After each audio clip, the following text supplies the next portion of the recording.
win so far in League One, Huddersfield, and beat Leicester on penalties in the Carabao Cup after a 3-3 draw, and that was after the manager made 9 changes. Lee Grant described it as a win for the group. He's big on the group, says the group are really enjoying the challenge. Well, they're 1-0 up already, Huddersfield, away to Blackpool, who've conceded 7 in 2 league games under Steve Bruce, a former Huddersfield manager. Let's go round the grounds. It's Game Day Live on TalkSport to the Tottenham Hotspur Stadium first of all. Troy Deeney and Alex Crook.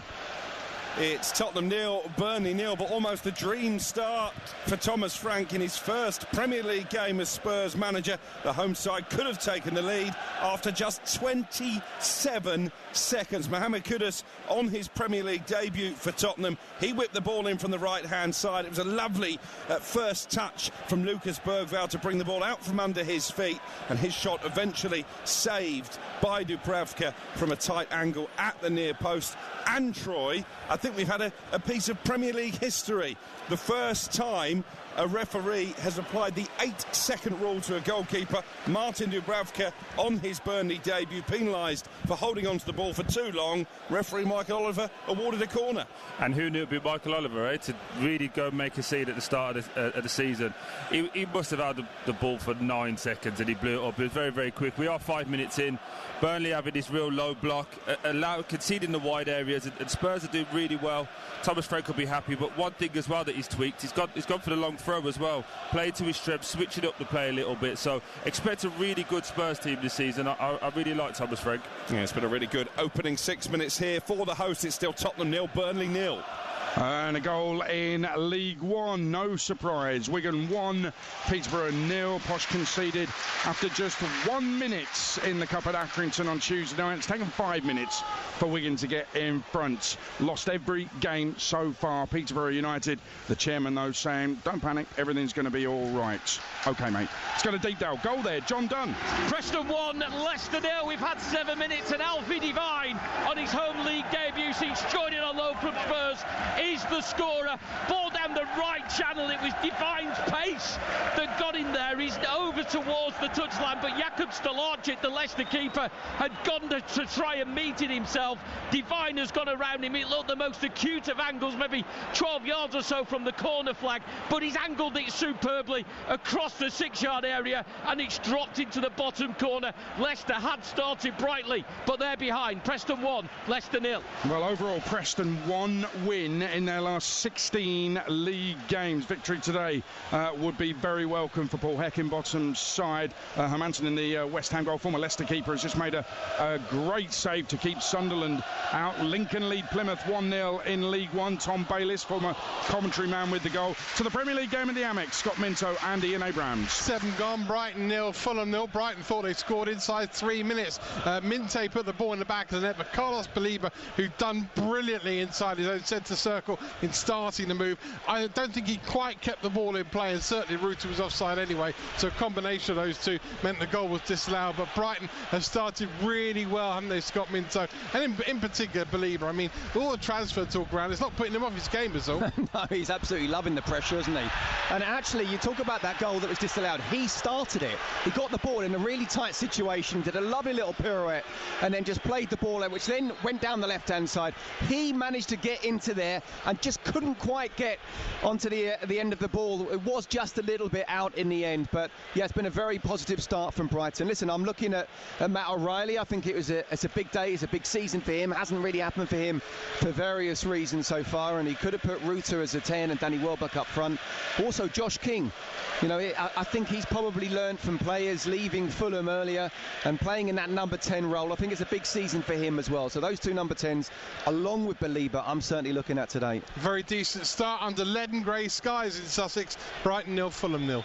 Couple of goals in League 2. MK Dons 1, Cheltenham 0. Jack Sanders on 9 minutes. The last 3 MK Dons home games have finished 0-0, so they've broken that duck. Also in League 2, Fleetwood have taken the lead at Bromley by a goal to 0. Fleetwood have won both their league games so far. Sunderland went close here at the Stadium of Light, Mickey Gray. Yeah, they certainly did. Sunderland 0, West Ham 0, but a really bright start from both sides in the opening minutes of this game. game. The first one coming from Jarrod Bowen, winning the ball back from Granit Xhaka. He burst into the 18-yard area, was on his weaker right foot, he kept it low, but Rodden Roos had to get down low to make a really good save. But then Sunderland over the last couple of minutes have been lively. A lovely little give and go just on the edge of the 18-yard area between Shamsdeen Talbi and Habib Diarra. Ended up with a great strike, wonderful opportunity, got his laces through at a lot of pace, but Mads Hermansen was in the right place at the right time to pull off an outstanding save. Great start to the game. Sunderland 0, West Ham 0. Mickey, I could talk to you all afternoon about Sunderland's summer. One other player I wanted to ask you about, Dan Neil, the captain, is on the bench, and Granit Xhaka's the new captain. But what about Anthony Patterson in goal? He's been brilliant in goal for Sunderland for the last few seasons. All of a sudden, getting the Premier League, he's on the bench. Yeah, he had a brilliant end to the season last season against Coventry City in the playoff semi-finals and in the final against Sheffield United. But I just wonder if PSR is going to come into play here, Adrian, because you're not in the starting 11, and there was a lot of takers last season. I just wonder if he's going to be staying at the club. He's going to be gutted. Dan Neil and Anthony Patterson, local lads, they've come through the system. He's going to be absolutely gutted, isn't he? Problem throughout the whole of the Premier League now, isn't it? You want to keep all your local players, but unfortunately not able to do it. Yeah, the rules are crazy. Is that a goal at Tottenham, Troy Deeney and Alex Crook? It is indeed. Tottenham 1, Burnley 0. Richarlison has scored the first goal of the Thomas Frank Premier League era. And what a thing of beauty it was as well. £55 million. Mohamed Kudus won the ball down the right-hand side. He immediately burst past a couple of Burnley defenders, whips in the cross right-footed. It's on a plate for Richarlison from 12 yards out. With his back to goal, the Brazilian hooks it right-footed into the bottom corner beyond Dubravka. Troy Deeney, you were on Thomas Frank Watch a few moments ago. You said he wasn't particularly happy with what he was seeing. He'll be happy now. He'll be a lot happier now, but what he wasn't happy with is what just played out. People weren't running in behind, running off the ball. A lot of Spurs players wanting it to feet. But this is exactly what Thomas Frank brings to this Spurs team. Burnley have the ball, they clear it, don't clear it well, but his second ball, second phases, Pape Sarr gets onto it, plays it into Kudus. He's direct, whips a lovely ball in, and Richarlison just pulls off to the penalty spot. All the Burnley defenders drop to the 6-yard line, and as it comes to him, lovely finish into the far corner. 1-0, Richarlison off to a flyer. Well, they only conceded 16 goals, Burnley, all of last season. They're 1 down, and we've only played 11 minutes. Tottenham 1, Burnley 0.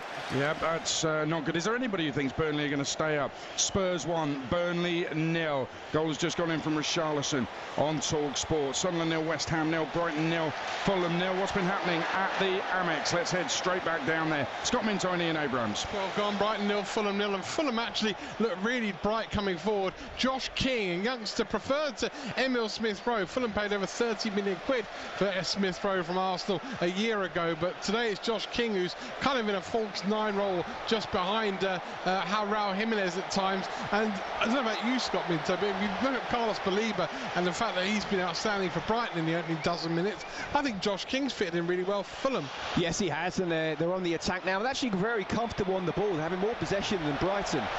What's really interesting is that, yeah, it's not just Josh King, but the wide players are getting involved. Harry Wilson, when he hasn't got a touch, he's coming inside and trying to help out in midfield there. Alex Iwobi, I think, should be going up against Mats Rifa as much as he possibly can, because Rifa's not really a midfield player. He has played fullback, but you know, he doesn't like wingers running at him. So he's on the ball now, Iwobi, and I want to see him be a little bit more direct, and he's not. He's allowing Calvin Bassey to come round, and then he's just passing back.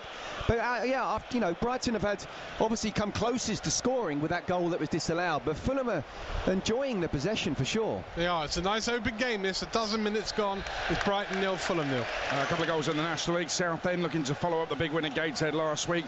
Lead Tamworth 1-0, Charlie Kendall. Aldershot 0, Boston United 1, Lionel John Lewis on 10 minutes. Boston, this is their first game of the season. Their game against Morecambe, scheduled for last Saturday, was postponed. And the latest with Morecambe is a new takeover deal has been agreed between the club owners and prospective buyers. So that is looking very positive. The National League is due to meet this coming week to discuss Morecambe's membership. Championship, so more to come. There's an article on that on the website, talksport.com. Still goalless here at the Stadium of Light, Mickey Gray. Yeah, it is still Sunderland 0, West Ham 0, but it's such an open game. See the two wing-backs of West Ham, Diouf and Wan-Bissaka, are pushing right towards the halfway line, which is making it a really big pitch and opening things up.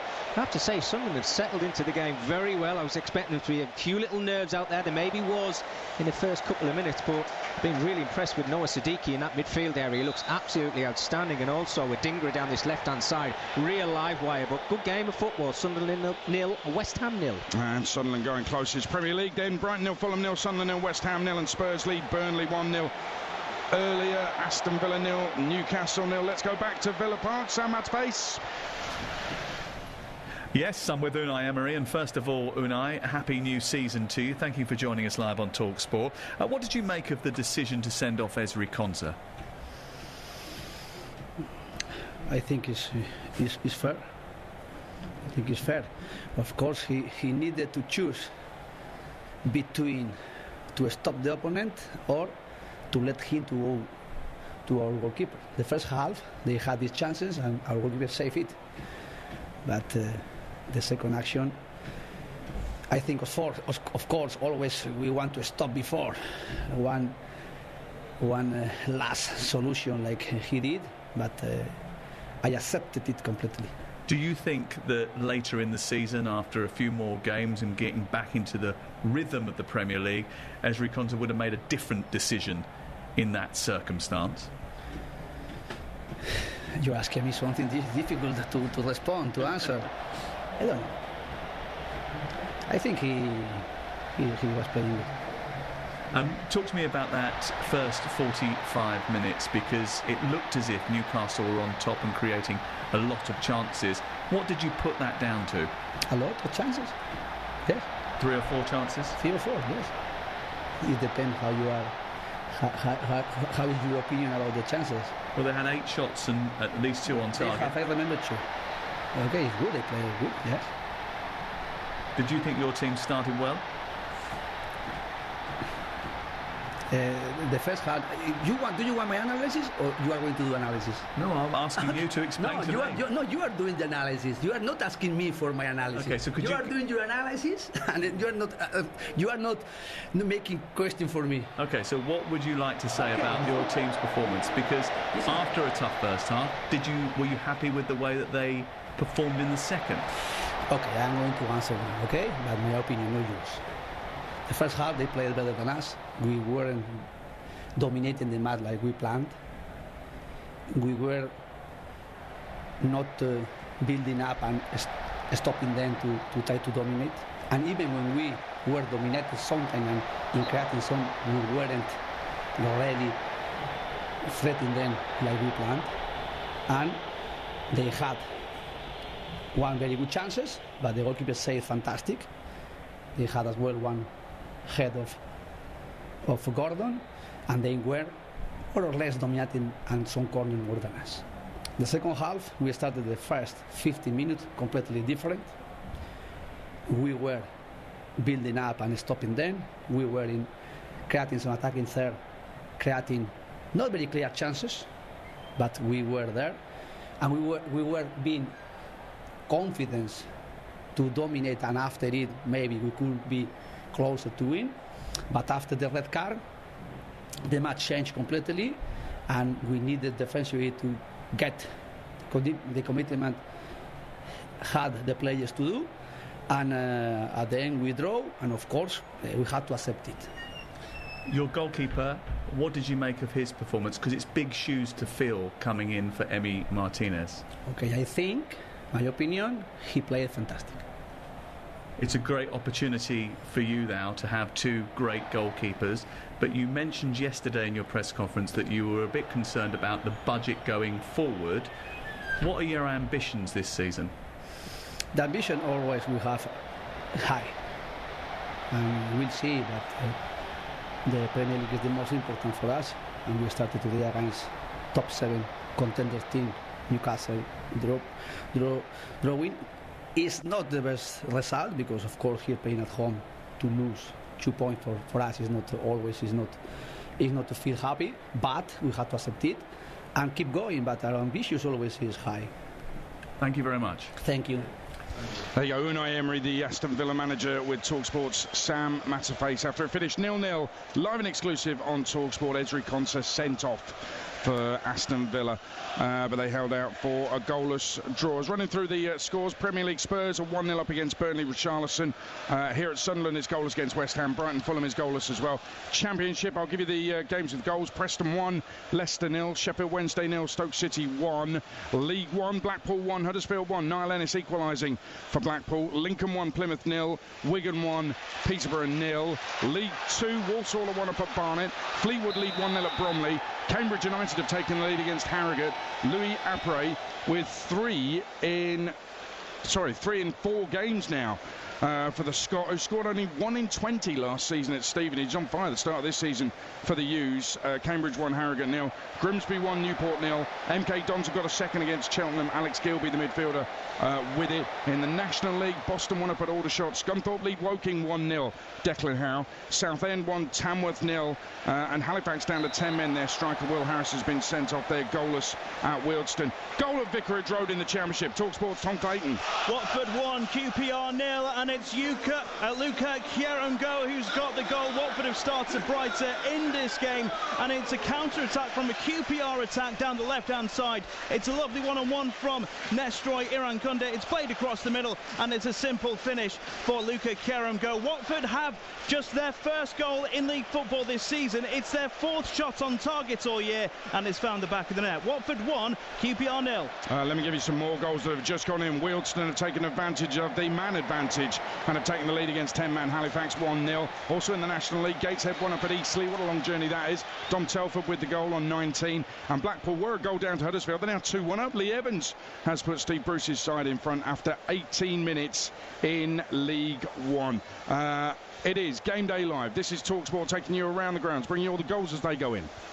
Game Day Live on TalkSport with Enterprise Rent-A-Car. Here for it. Book now at enterprise.co.uk. He's having a blinder. He's clipped the post. He's looking formidable. Then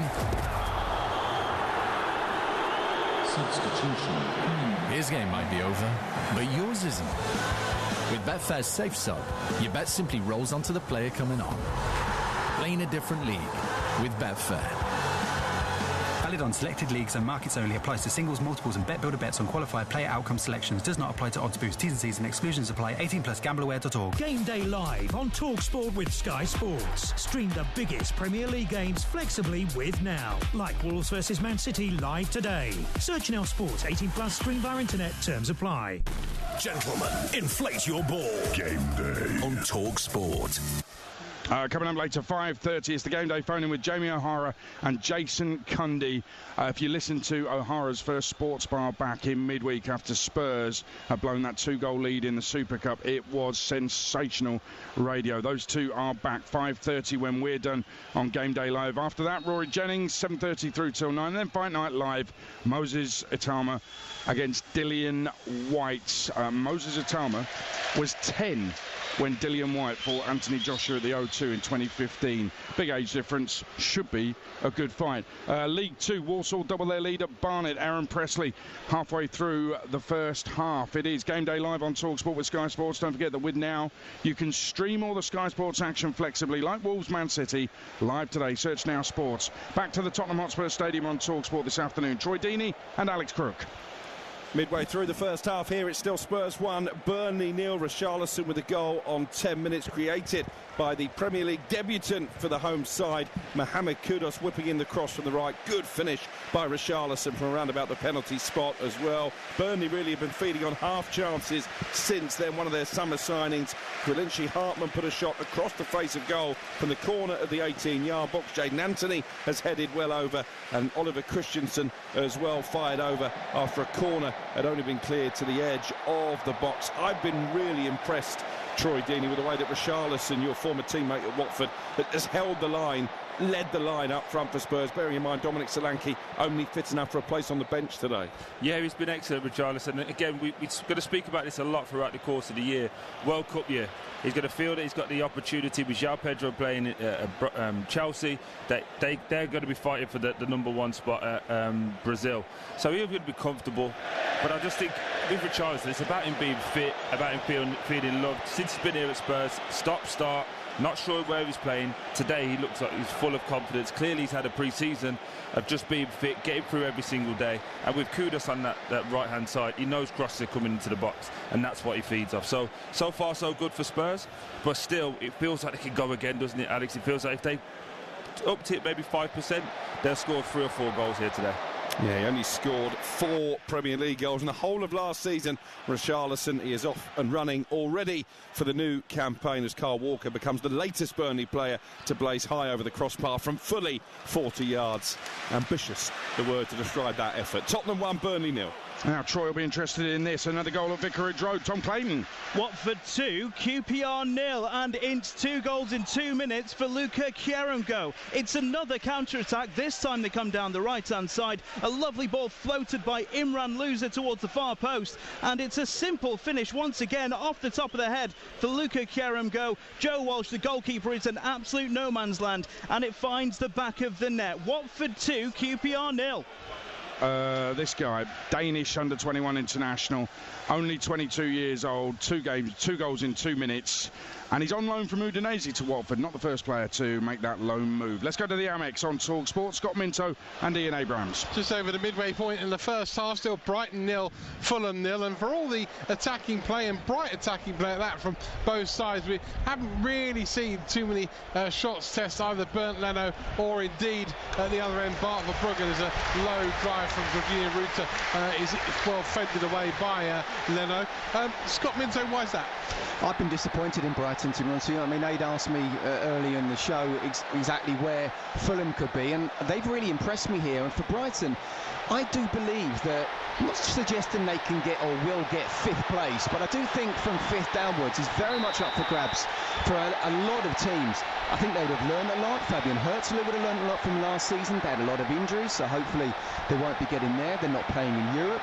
And you can never judge a team on the first game of a season, but what I would say is I expected it almost to be a role reversal of what we're seeing here, where Fulham are bossing it in terms of possession and looking dangerous, really, and it's almost Brighton looking for the long balls on the counter-attack. So been disappointed with them so far. There's no doubt about it. The Fulham midfield is impressing, despite Belieber looking very good and having lovely moments. The Fulham midfield is dominating Brighton's.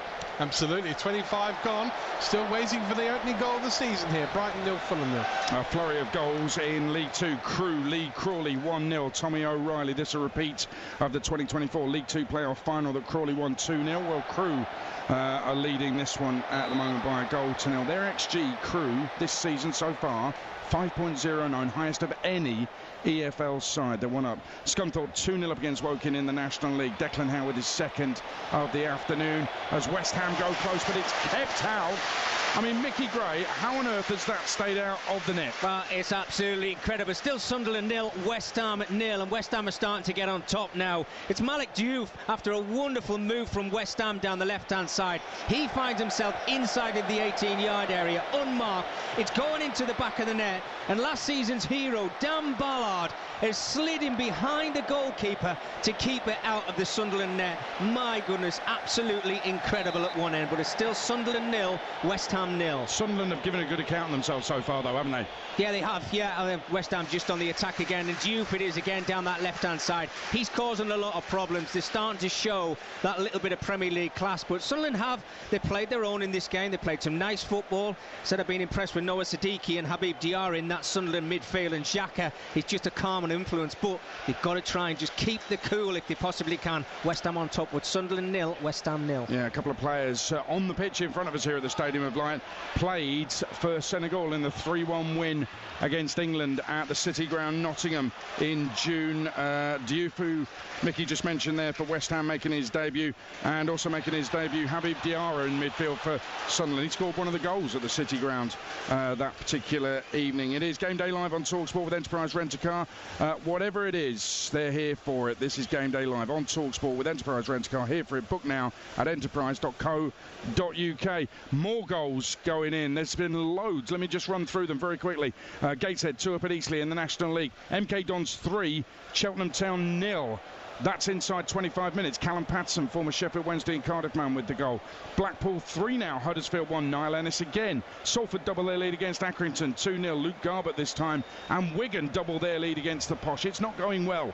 Jason Kerr. Theo Widrington sent off for Aldershot, who are a goal down in the National League to Boston United. Theo is the son of the manager, Tommy Widrington. Let's go around the grounds in the Championship to Ewood Park. First of all, Matt Jones. Just approaching the half-hour mark here, and it's still Blackburn 0, Birmingham 0. A pretty even game, but Birmingham having the bulk of the ball and playing most of the game in the Blackburn half of the field without really going anywhere with it. They have had one chance, though. That came in the 5th minute. The ball falling to Cochrane outside the area. He aimed a low left-footed drive towards the far bottom corner. Ballas Toth getting down well to save it. From a Blackburn point of view, half an hour gone, they still haven't had a shot. Remains goalless. Blackburn 0, Birmingham 0. And Stockport County lead at Leyton Orient 1-0 on loan from Stoke. Nathan Lowe scored loads of goals for Walsall last season. He scored for Stockport County this afternoon. They've won all 3 games so far, Stockport. In those 3 games so far, they've given up a total of 41 shots to the opposition, but still managed to win all 3 games. Incredible. Let's go to Ashton Gate in the Championship. TalkSport's John Roeder. Half an hour gone here. Bristol City 0, Charlton 0. Good, lively, open game. Both sides full of attacking play. Bristol City's best chances, Anis Mehmeti. A good run forward, a low shot wide. Emil Rees with a shot blocked by the back of defender Lloyd Jones. At the other end, Sonny Campbell from an angle, putting a low shot across goal and wide. It's a good, entertaining spectacle on a sunny afternoon in the West Country. Bristol City 0, Charlton 0. Let's go to the Den on TalkSport. Charlotte Richardson. Millwall 0, Middlesbrough 0. A bright, energetic start by the hosts, whose press is working effectively, catching Borough out, winning possession high up the pitch. Millwall with a number of corners, unable to test the keeper from them. They did have the best chance of the half so far, though. A ball whipped in from the left-hand side, met the confident run of Camiel Negli, whose header just went over the crossbar. Borough do have a threat. It's on the counter-attack and some pace that can cause this Millwall back four some problems. It's Millwall 0, Middlesbrough 0. Bromley have equalised against Fleetwood, 1 apiece. Marcus Dinanga with the goal that beat Ipswich on penalties Tuesday night. Bromley manager Andy Woodman was a guest after that victory on the Sports Bar in midweek. Let's go to Deepdale in the Championship on TalkSport. John Dunn. Preston 1, Leicester 0. Alfie Devine's early goal on his Preston League debut, separating the sides. Leicester's response was to have lots of the ball, but not really creating chances. The nearest was Caleb Okoli from a Jordan Ayew corner that was blocked close to the line. Preston have actually come the closest to adding the second. Alfie Devine in down the right, his pace taken him beyond the sluggish Leicester defence. Pulled back to Osmajic, 12 yards out, all alone, totally missed his kick. And then Michael Smith joined in the summer from Sheffield Wednesday, linking up with former teammate Paul Valentine. His cross, Smith's header, it was inches wide from a second for Preston. 32 gone, Preston 1, Leicester 0. What a game in League One at Bloomfield Road already, with just half an hour gone. It's Blackpool 3, Huddersfield 2. Lyndon Gooch, who had so many seasons here at Sunderland, was signed in the summer by Huddersfield. He has scored to get Town back in it. Blackpool 3, Huddersfield 2. Back to the Championship, to Hillsborough on TalkSport. Alan Biggs. Yeah, Sheffield Wednesday 0, Stoke City 1. That early Million Manhoof goal for Stoke, who've come close to a second just now. Divin Mubama, who had a scoring debut in a victory last week, had an effort cleared off the line by Liam Palmer with the keeper beaten, and then Lewis Baker shaved the crossbar from the rebound. But Sheffield Wednesday are making a fist of this. They earlier could have been back on level terms. Jan Valery, a cross shot just wide. Bailey Kadamatari, a chance with a header over. So it's a pretty close game, this. Sheffield Wednesday 0, Stoke City 1. Wimbledon have taken the lead at Reading. Matty Stevens, who scored a penalty last week. It was his first goal in 15, and he scored again this afternoon. afternoon, the former boxer. Reading 0, Wimbledon 1. In fact, last week's win for Wimbledon over Lincoln was their first League One win in 29 attempts. Are they going to follow it up with another one? Let's get a goal in League One at Bradford. Jeff Peters. It's Bradford 1, Luton 0. Stephen Humphreys, a mess at the back for Luton, and Humphreys, who's been the best player on the pitch so far, he's had a couple of opportunities. He's been able to profit from close range. He was denied earlier by an excellent save by Josh Keeley, but he's put the Bantams in front here. It's been quite a feisty game. Millie Ali for Luton was booked, possibly could have got another yellow card, but after 24 minutes, Matt Bloomfield decided to bring him off. A sensible decision. Humphreys with the goal. Bradford 1, Luton 0. Wow, Luton, who have won both games so far without conceding, not going so well this afternoon. And Graham Alexander, a former Luton player, I think he had 4 seasons at Luton Town as a player. In League 2, Barrow lead Notts County 1-0. Tyler Walker with the goal, son of Des. They've lost both games, lost all 3 games this season so far, and yet to score before today. But Andy Wings Barrow have got their first goal. They lead Notts County 1-0 in League 2. In the Championship, we're at Swansea. Lawrence Mora. Where it is, Swansea 0, Sheffield United 0, 34 minutes gone. The home side dominated early on, but the Blades now really starting to turn the screw. They've got themselves into the game finally, but yeah, all the big chances came in the early period of the game. First one in the opening minute, Josh Tyman arriving late on the edge of the area and sweeping a right foot shot just narrowly wide of the post as a corner is whipped in by Sheffield United, but Lawrence Vigouroux catches that and Swansea prepared to clear. Yeah, then a double chance on 11 minutes. Malik Yalkoue, who is just joined the Swans on loan from Brighton this week, charged down the left and saw his shot well saved by Cooper. The goalkeeper then up quickly to make a double save at the feet of Josh Key. Ruben Sellers highlighting the early goals that his team have conceded so far this season. He'll be relieved that after 35 minutes it remains Swansea 0, Sheffield United 0. So let's head to Vicarage Road. Here's TalkSport's Tom Clayton. 34 gone, Watford 2, QPR 0, and it's 2 goals in 2 minutes for Luca Kieramgo. And Watford have looked like the better team. They've settled into this quite well. QPR have tried to come back into it. Danger men with Ilias Chair and Paul Smith, but it has been the hosts who've had the better of the chances. There has been an opportunity down at the far end. Imran Louza was breaking down the right-hand side. He tried to swing a ball in, but Tony Harrington, the referee, said no to a penalty for a handball, but it's carried on. As it stands, Watford are getting the better of things here. Watford 2, QPR 0. And this is Game Day Live on TalkSport with Enterprise Rent a Car here for it. Book now at enterprise.co.uk. National League, Hartlepool 1, Braintree 0, a latest score. Back to the Premier League, to Tottenham, Troy Deeney and Alex Crook. 10 minutes to go in this first half. It's Tottenham 1, Burnley 0. Spurs on the attack as you join us. Deep cross from the right-hand side from Pedro Porro is cleared away by the Burnley defence. There's just a bit of nervousness around the home supporters, Troy, because Spurs haven't really built on that early goal from Richarlison. No, we was talking about it just off air there. The midfielder seems to have gone back to old routines. You can see Thomas Frank really getting frustrated with Bergveld and Sarr. They need to keep running in behind, but what's happened is because there's no space, they've started to drop, and now they've got 3 sixes just standing there passing it to each other, and Burnley are more than happy to let them have the ball in front of them. So it's a little bit nervy because they're not really threatening, but they've got the ball, they're safe. Burnley don't look like scoring at any moment in time. I was going to say, talk me through what Lyle Foster, the lone striker for Burnley, will be thinking, because he's picked up the ball in a couple of decent positions. He looks around him. The nearest teammate to him is probably 30 yards backwards. He's thinking, oh my God, it's going to be a long day. I've been there many a time when your job is to try and look after the ball and secure it. For me, though, he keeps trying to run forward and he's trying to take his team 30, 40 yards up the pitch. But as you say, his closest teammate is probably 60 yards behind him at that point. So look after it, win some fouls. But they've done all right, Burnley. They don't look like they're going to score, but they're going to be organised and they're going to have a chance, especially at Turf Moor.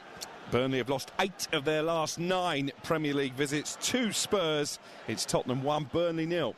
More goals going in the National League. Halifax equalise with 10 men at Wealdstone in the National League. In League 1, Stockport go 2-up at Leyton Orient. Joseph Aluwu has got the second for Dave Challoner's side. And what about this? That crazy game in League 1 at Bloomfield Road. Blackpool were a goal down to Huddersfield, then 3-1 up, then 3-2. Niall Ennis has scored 2 of the Blackpool goals. He's just been sent off off for a rash foul on the Huddersfield defender Jack Watmough. So Blackpool down to 10 men. A man who scored 2 of their goals has been sent off, but they still lead by 3 goals to 2. We're not even on the 40-minute mark yet. Back to the Premier League. To the game at the Amex. Here's Scott Minto and Ian Abrahams. 7 to the break. Brighton 0, Fulham 0, and it continues to be a game which needs a goal. You feel the longer it goes on at 0-0, the more it needs that opening goal. And Brighton have come closest in the last 5-10 minutes. Karam Matoma header, which was just onto the roof of the net, just over the crossbar. Scott Minto, are they missing João Pedro? Yes, of course they are. Absolutely. But he's already shown what a class player he is, the World Cup winner. Look, I mean, Matoma should have done better. That was a really good chance, a good cross from O'Reilly, and he's got to at least hit the target. It was a free header at the far post. Ayari also tried to play in Minter, but Calvin Bassey, who's playing left back, really came across well and used his strength. But Brighton have, in the last 15 or 20 minutes, really come into this game now. They're starting to dominate from midfield. The crossfield ball out on the left to Karam Matoma is on all the time, and they're using that 4, 5, 6 times. He's just not quite been able to create the great chances that we know he can, but there's no doubt about it. It's much more 50-50 now, and Brighton's starting to take hold of this game. What do you think of Fulham's away kit? The colour clash with the grass. Yeah, not my cup of tea, but then I wore the away kit of the burnt orange and grey Chelsea back in the mid-90s, so I'm not saying anything. One of the worst we've ever seen in the Premier League. Brighton 0, Fulham 0. Goals in the Scottish League Cup second round this afternoon. Remember, Celtic 4-1 winners last night in the second round tie. Aberdeen 2 up at Morton, that's Championship, losing to Scottish Premiership.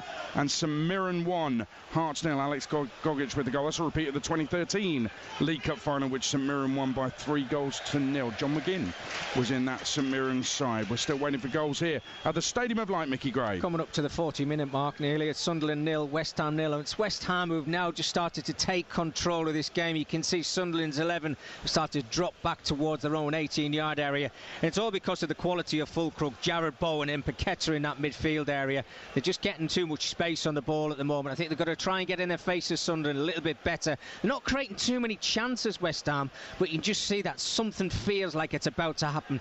Sunderland look a little bit nervy. They're just clearing the lines, long balls, and hoping for the best at the moment. Just got to control themselves a little bit. Sunderland 0, West Ham 0. There's a lot of new players in the Sunderland side, let's not forget. Are they taking a little bit of time to gel? Because that would be natural, wouldn't it? Yeah, I think so, Adrian. I think they had that little burst at the beginning of the game because of the adrenaline and being back in the Premier League. And, you know, players like Adingra looks a real live wire, but he's staying out on the left a little bit too much for me. I've already talked about Diarra and Siddiqui, who look very good players, but they're just starting to panic a little bit at the moment. That's why the experience of Granit Xhaka being captain now as well. Got to say to his players, look, let's just calm ourselves down a little bit. Yes, West Ham might have a lot of possession, but if we stop them from creating opportunities, then we're doing our job. Granit Xhaka in his programme notes said, I will make sure the players are happy together and able to move forward together. He says his role is as big off the pitch as it is on the pitch. So far it is Sunderland 0, West Ham 0. A goal in League 2. Barnet pull one back with a trail. 2-1 at home to Walsall. Ollie Hawkins with the goal at the Hive. Heading up to half-time, it's Game Day Live on TalkSport. Game Day Live on TalkSport with Sky Sports. Stream the biggest Premier League games flexibly with Now. Like Wolves vs Man City live today. Search Now Sports 18+, stream via internet, terms apply. He's having a blinder. He's clipped the post. He's looking formidable. Then substitution. His game might be over, but yours isn't. With Betfair's Safe Sub, your bet simply rolls onto the player coming on. Playing a different league with Betfair. Valid on selected leagues and markets only. Applies to singles, multiples and bet builder bets on qualified player outcome selections. Does not apply to odds boost. T's and C's and exclusions apply. 18+, gambleaware.org. Game Day Live on TalkSport with Enterprise Rent-A-Car. Whatever it is, we're here for it. Sunday afternoon, live Championship football on TalkSport 2. He's got a left flag. Oh, what a strike! Ipswich versus Southampton. Ball comes in. Nothing you can do about that one. Kick-off, 12 noon. Can you believe it? Sunday afternoon on footballing deity. TalkSport 2. Kick it. Well, 500 and more live commentaries on the TalkSport network this season. Another one Monday night in the Premier League. Leeds against Everton will be live on TalkSport. Join me from 7 at Elland Road for that one. Let's head to the Tottenham Hotspur Stadium. Latest there, Troy Deeney and Alex Crook. Tottenham 1, Burnley 0. The Clarets coming forward as you join us. They're yet really to seriously test the Spurs goalkeeper Vicario, but that wasn't great goalkeeping. It was an effort clipped in really from Josh Lawrence on the edge of the area, and Vicario just spoons it over the top of the crossbar and gives away a corner.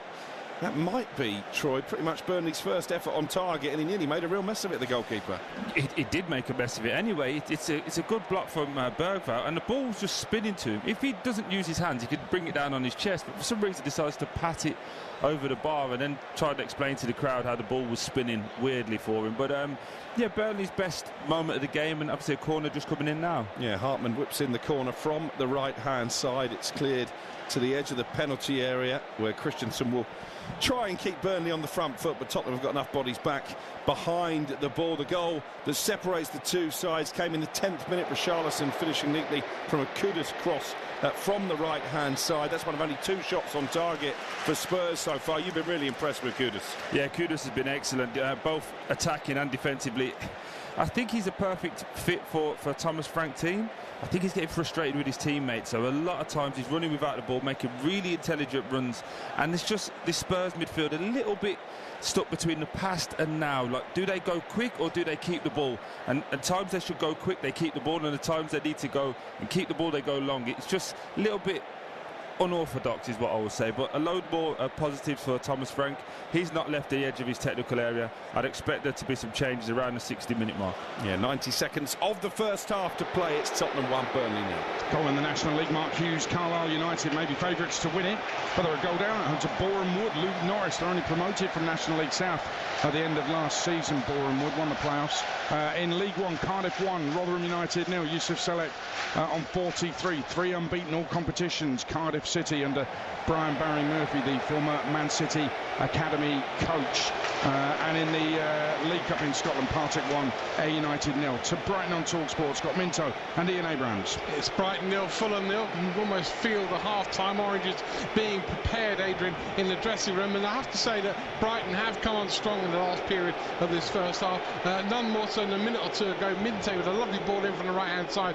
And Scott Minto, you're perfectly placed to tell us what Kenny Tete did brilliantly at a fullback. Do you know what? It's not easy because you're facing your own goal and you know that someone's behind you. So the last thing you want to do is to come off the foot or the backside or whatever and give him a chance or go in the goal. And he just hooked it round really well. So yeah, very good fullback play. We talked about how Brighton have come into it last 20 or so minutes, and they have. But Harry Wilson has just had a wonderful chance at the far post. Alex Iwobi comes inside on his right foot, plays it to the far post. The Kuiper tries to put Wilson off, but he knows he's got underneath it, so it's actually a free header for Wilson, and he's kind of stooped down, it's come off the side of his head, 50 pence piece head, and just gone over. In a game where you talk about the opening goal being crucial, the opening goal may well be the winning goal. So when you get a chance like that, you have to at least hit the target, and he didn't. Almost half-time, Brighton 0, Fulham 0.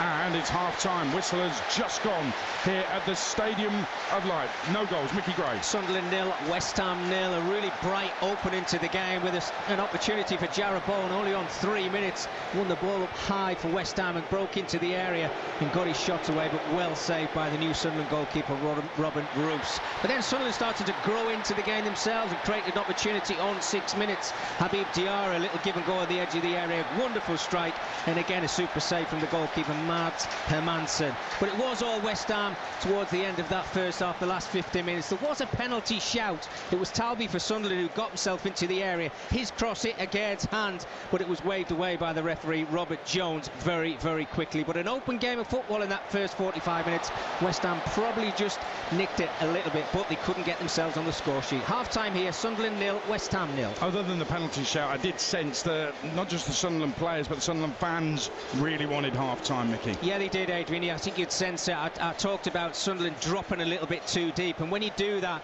the quality players like Jarrod Bowen, full Crook and Paqueta, they're going to grow into it a little bit more, and they showed their class. Didn't really create too many opportunities in that final 15 minutes, but they looked the Premier League side. It was as if Sunderland were just hanging on. I'm sure there's going to be a lot of words said at half-time from Regis Labrie to his players, just to calm themselves down, but a good first half. Let's not forget they finished 24 points behind the top two in the Championship last season. As it's 7 new players have started this game, so you can't expect miracles first of all, can you? No, absolutely not. I mean, players are going to bed in, as I mentioned before. Some players are going to work, some players are not, but you're trying to look at what you can see. And I've been really impressed with Diarra and Siddiqui in midfield. When they start playing a little bit more with each other, and with that experience of Xhaka in that midfield area, it's only going to get better. But where are the goals going to come from? That's what you need to cause threats in the Premier League. If they didn't do that, then they're going to cause sides a lot of problems, but not like last season where they're going to dominate possession. They're going to have to sit back at times, and you're going to have to soak up that pressure, and if you could do that, you give yourself a chance. Sunderland 0, West Ham 0. I doubt many Hammers fans will be happy with that first half scoreline at least, but they did dominate towards the end of the half. The whistle's gone at the Tottenham Hotspur Stadium. Troy Deeney and Alex Crook. Tottenham 1, Burnley 0. So far, so good for Thomas Frank in his first Premier League game as Spurs manager. The home side could have been in front inside 30 seconds. Mohamed Kudus, who's been lively throughout, he put the pass in from the right-hand side. Neat touch from Lucas Bergvall to get the ball out from under his feet, and it was well saved at the near post by Martin Dubravka. But Frank didn't have to wait long for the first goal of his tenure here at the Tottenham Hotspur Stadium. It came in only the 10th minute. Kudus involved again. He whipped the ball in from that far right touchline. It came for Richarlison 12 yards out, who with his back to goal hooks the ball on the turn beyond Dubravka into the bottom corner. Tottenham haven't created too many opportunities since then, but Burnley haven't looked like scoring either. What will Thomas Frank be saying to his players in his first half-time team talk in the Premier League, Troy? He'll be trying to get them to start the game, the second half, the same way they started the first half. The first 11 minutes was excellent. I just felt throughout that the old habits of Ange Postecoglou and time gone past of Spurs players trying to show they could play because it's too easy. They just went away from his principles. So I expect him to have a right go at the midfield and say, right, we expect you to be solid, but make more runs in behind and give the ball to Kudus as many times as you can, because he is actually causing so much problems. But for Burnley, they'll actually take this 1-0 down. They haven't really done a great deal, but Spurs haven't done a great deal against them as well. So Burnley will still feel that they're in the game, and maybe the changes can come, and hopefully they'll nick something. But if Spurs pick it up 5%, this game's 4 or 5-0. Well, Burnley have lost on the opening day in each of their last 3 Premier League seasons. They're behind here at the break as well. Tottenham 1, Burnley 0. Got another goal at Watford. Tom Clayton. Well, just a couple of minutes until half-time. Watford 2, QPR 1, and it's Kieran Morgan from the back who's absolutely fired this into the back of the net from just outside the penalty area. The ball swung in from the left-hand side. It was nodded around a little bit, and then it just fell kindly, so kindly, to the feet of Kieran Morgan, who fires it past the goalkeeper Egil Selvik, who's had very little to do in this first half. The half-time whistle has just gone here. Watford have been the better team, but QPR have something to show for it. After a couple of early goals from Luka Kieramgo, Kieran Morgan has fired one back. At half-time here at Vicarage Road, Watford 2, QPR 1. So in the Premier League, Spurs lead Burnley 1-0 at half-time. We've hit the break at the Amex as well. Scott Minto and Ian Abrams. Brighton 0, Fulham 0. Brighton couldn't scored inside 3 minutes. Minte did put the ball in the back of the net, but had gone out of play before Belieber could get it across, and Ruta was in an offside position to boot, and that was probably the nearest we've come in terms of a goal, and probably the nearest either side in deserving a goal. Yes, there was a header over the top just from Karol Mitoma, and also just over the top from Harry Wilson at either end, but really neither goalkeeper has been extended to that extent to really stop a goal going in. So Scott Minto, the expert defender you were, is it 0-0 because the defences have been really good or the attackers have been really poor? Look, I think what we're seeing is an opening game of the season, you know, when not all the players are 100% right, where players who have come in are perhaps not quite gelling. And actually, you look at Fulham, where they haven't really had any players come in. I do believe we're seeing that. That's because why they've had the better of the half in terms of they look the most compact, the most organised. Yes, Brighton came into it towards the end of the first half, but I've been disappointed with them. You mentioned those 2 chances, and they've fallen to wingers. If they'd have fallen to the centre forwards, then I have no doubt that at least the target would have been hit, and maybe even would have had a goal. Need to see more of both teams going forward, but Fulham for sure, Marco Silva will be delighted with how the first half has gone, and if it ends up like this, I think it's a great point for Fulham. Best player on the pitch has been Carlos Baleba, but he's not for sale. Brighton 0, Fulham 0. Sunderland 0, West Ham 0 at half-time. Into the Championship, and we've hit the break at Ewood Park. Matt Jones. We have. It's Blackburn 0, Birmingham 0. I think it's fair to say this one hasn't quite got going as of yet. Just that one shot on target from either team, and that came in the 5th minute when Birmingham got forward. They found the ball fall at the feet of Alex Cochrane on the left-hand side, just outside the area. He struck it low towards the far corner, but Ballas Toth got down well to save it. Other than that, Blackburn haven't had anything of note. They've had a few occasions when they've won a turnover in midfield, but haven't made the most of it, because Birmingham are playing with a very high line, but their captain Christophe Claret is gobbling up anything that comes his way. There is full commentary of this one over on TalkSport 2. At the break, it is Blackburn 0, Birmingham 0. Half-time at Ashton Gate as well. TalkSport's John Roder. Bristol City 0, Charlton Athletic 0. A good, open, attractive game of football. Bristol City have had the better of the attacking play, but they can't really get into the Charlton penalty area. Every time they unleash a shot from distance, there's a Charlton defender hurling themselves in the way. Anis Mehmeti and Emil Rees with the best efforts for Bristol City, but really, neither goalkeeper has been severely tested as yet. Good game though. Bristol City 0, Charlton 0. To the Den on TalkSport, half-time for Charlotte Richardson. It's Millwall 0, Middlesbrough 0. The visitors have Luke Ayling to thank for keeping things level at the break. The Borough defenders' instincts absolutely spot on to clear Casper Denora's strike on the goal line. Millwall have been energetic and hard-working, yet failed to capitalise on some dominant spells. Middlesbrough wrestled some control back as the half wore on, more physicality on display after being a bit bullied by Millwall's press early doors. Their pace out wide has been threatening, but not enough to break the deadlock. Millwall 0, Middlesbrough 0. To Preston, it's half-time at Deepdale. John Dunn. And it's Preston 1, Leicester 0. Preston only won 7 times in their 23 home games last season, but they lead at the break against one of the Championship favourites. They led on 7 minutes ago on his first Preston league start from Spurs youngster Alfie Devine. Spent clear down the right side. His pace got into the ball before Jakub Stalacic, right corner of the area, and from an acute angle over by the touchline, he managed to steer it in. I wonder if the goalkeeper should have stayed at home. Devine nearly created the second 27 minutes in. Again, his pace took him down the right, pulling it back to Milutin Osmaic. He totally missed his kick, and Michael Smith with a header that was inches wide nearly extended Preston's lead again. Caleb McCauley has had a header for Leicester that was blocked close to the goal line. Half-time, Preston 1, Leicester 0. And it's half-time at Hillsborough. TalkSport's Alan Biggs. Sheffield Wednesday 0, Stoke City 1. The crowd appreciative of the way a patchwork home side without a single new player has competed in this even first half. Stoke haven't fully exploited Million Manhoef's well-taken early goal, although I think they'll feel their infinitely stronger bench will see them through in the second half. More protests here against the Wednesday ownership, and just to give you an idea of the impact of that, last season's opening Hillsborough home crowd was 29,000. The season's average was 26,000. Here today, maybe around 20,000, so approaching 10,000 supporters lost, and an ongoing boycott on club merchandise and other wares in the stadium. Sheffield Wednesday 0, Stoke 1. Understandably, they don't want to put money in Chansiri's pocket. He has to sell that club. Let's go to Swansea, half-time. Lawrence Mora. Swansea 0, Sheffield United 0. For about 25 minutes, the home side were absolutely on it, moving the ball quickly, interchanging positions, creating 3 good opportunities and a few crosses, which were begging for a striker to get on the end of. But we had a drinks break on 25 minutes. That just knocked the rhythm out of the game, and quite frankly, the quality as well. The Blades got themselves back into into it to a degree. They forced a number of corners, but didn't really create a single chance of note. Hopefully, after half-time, the teams will be back at it. Swansea 0, Sheffield United 0.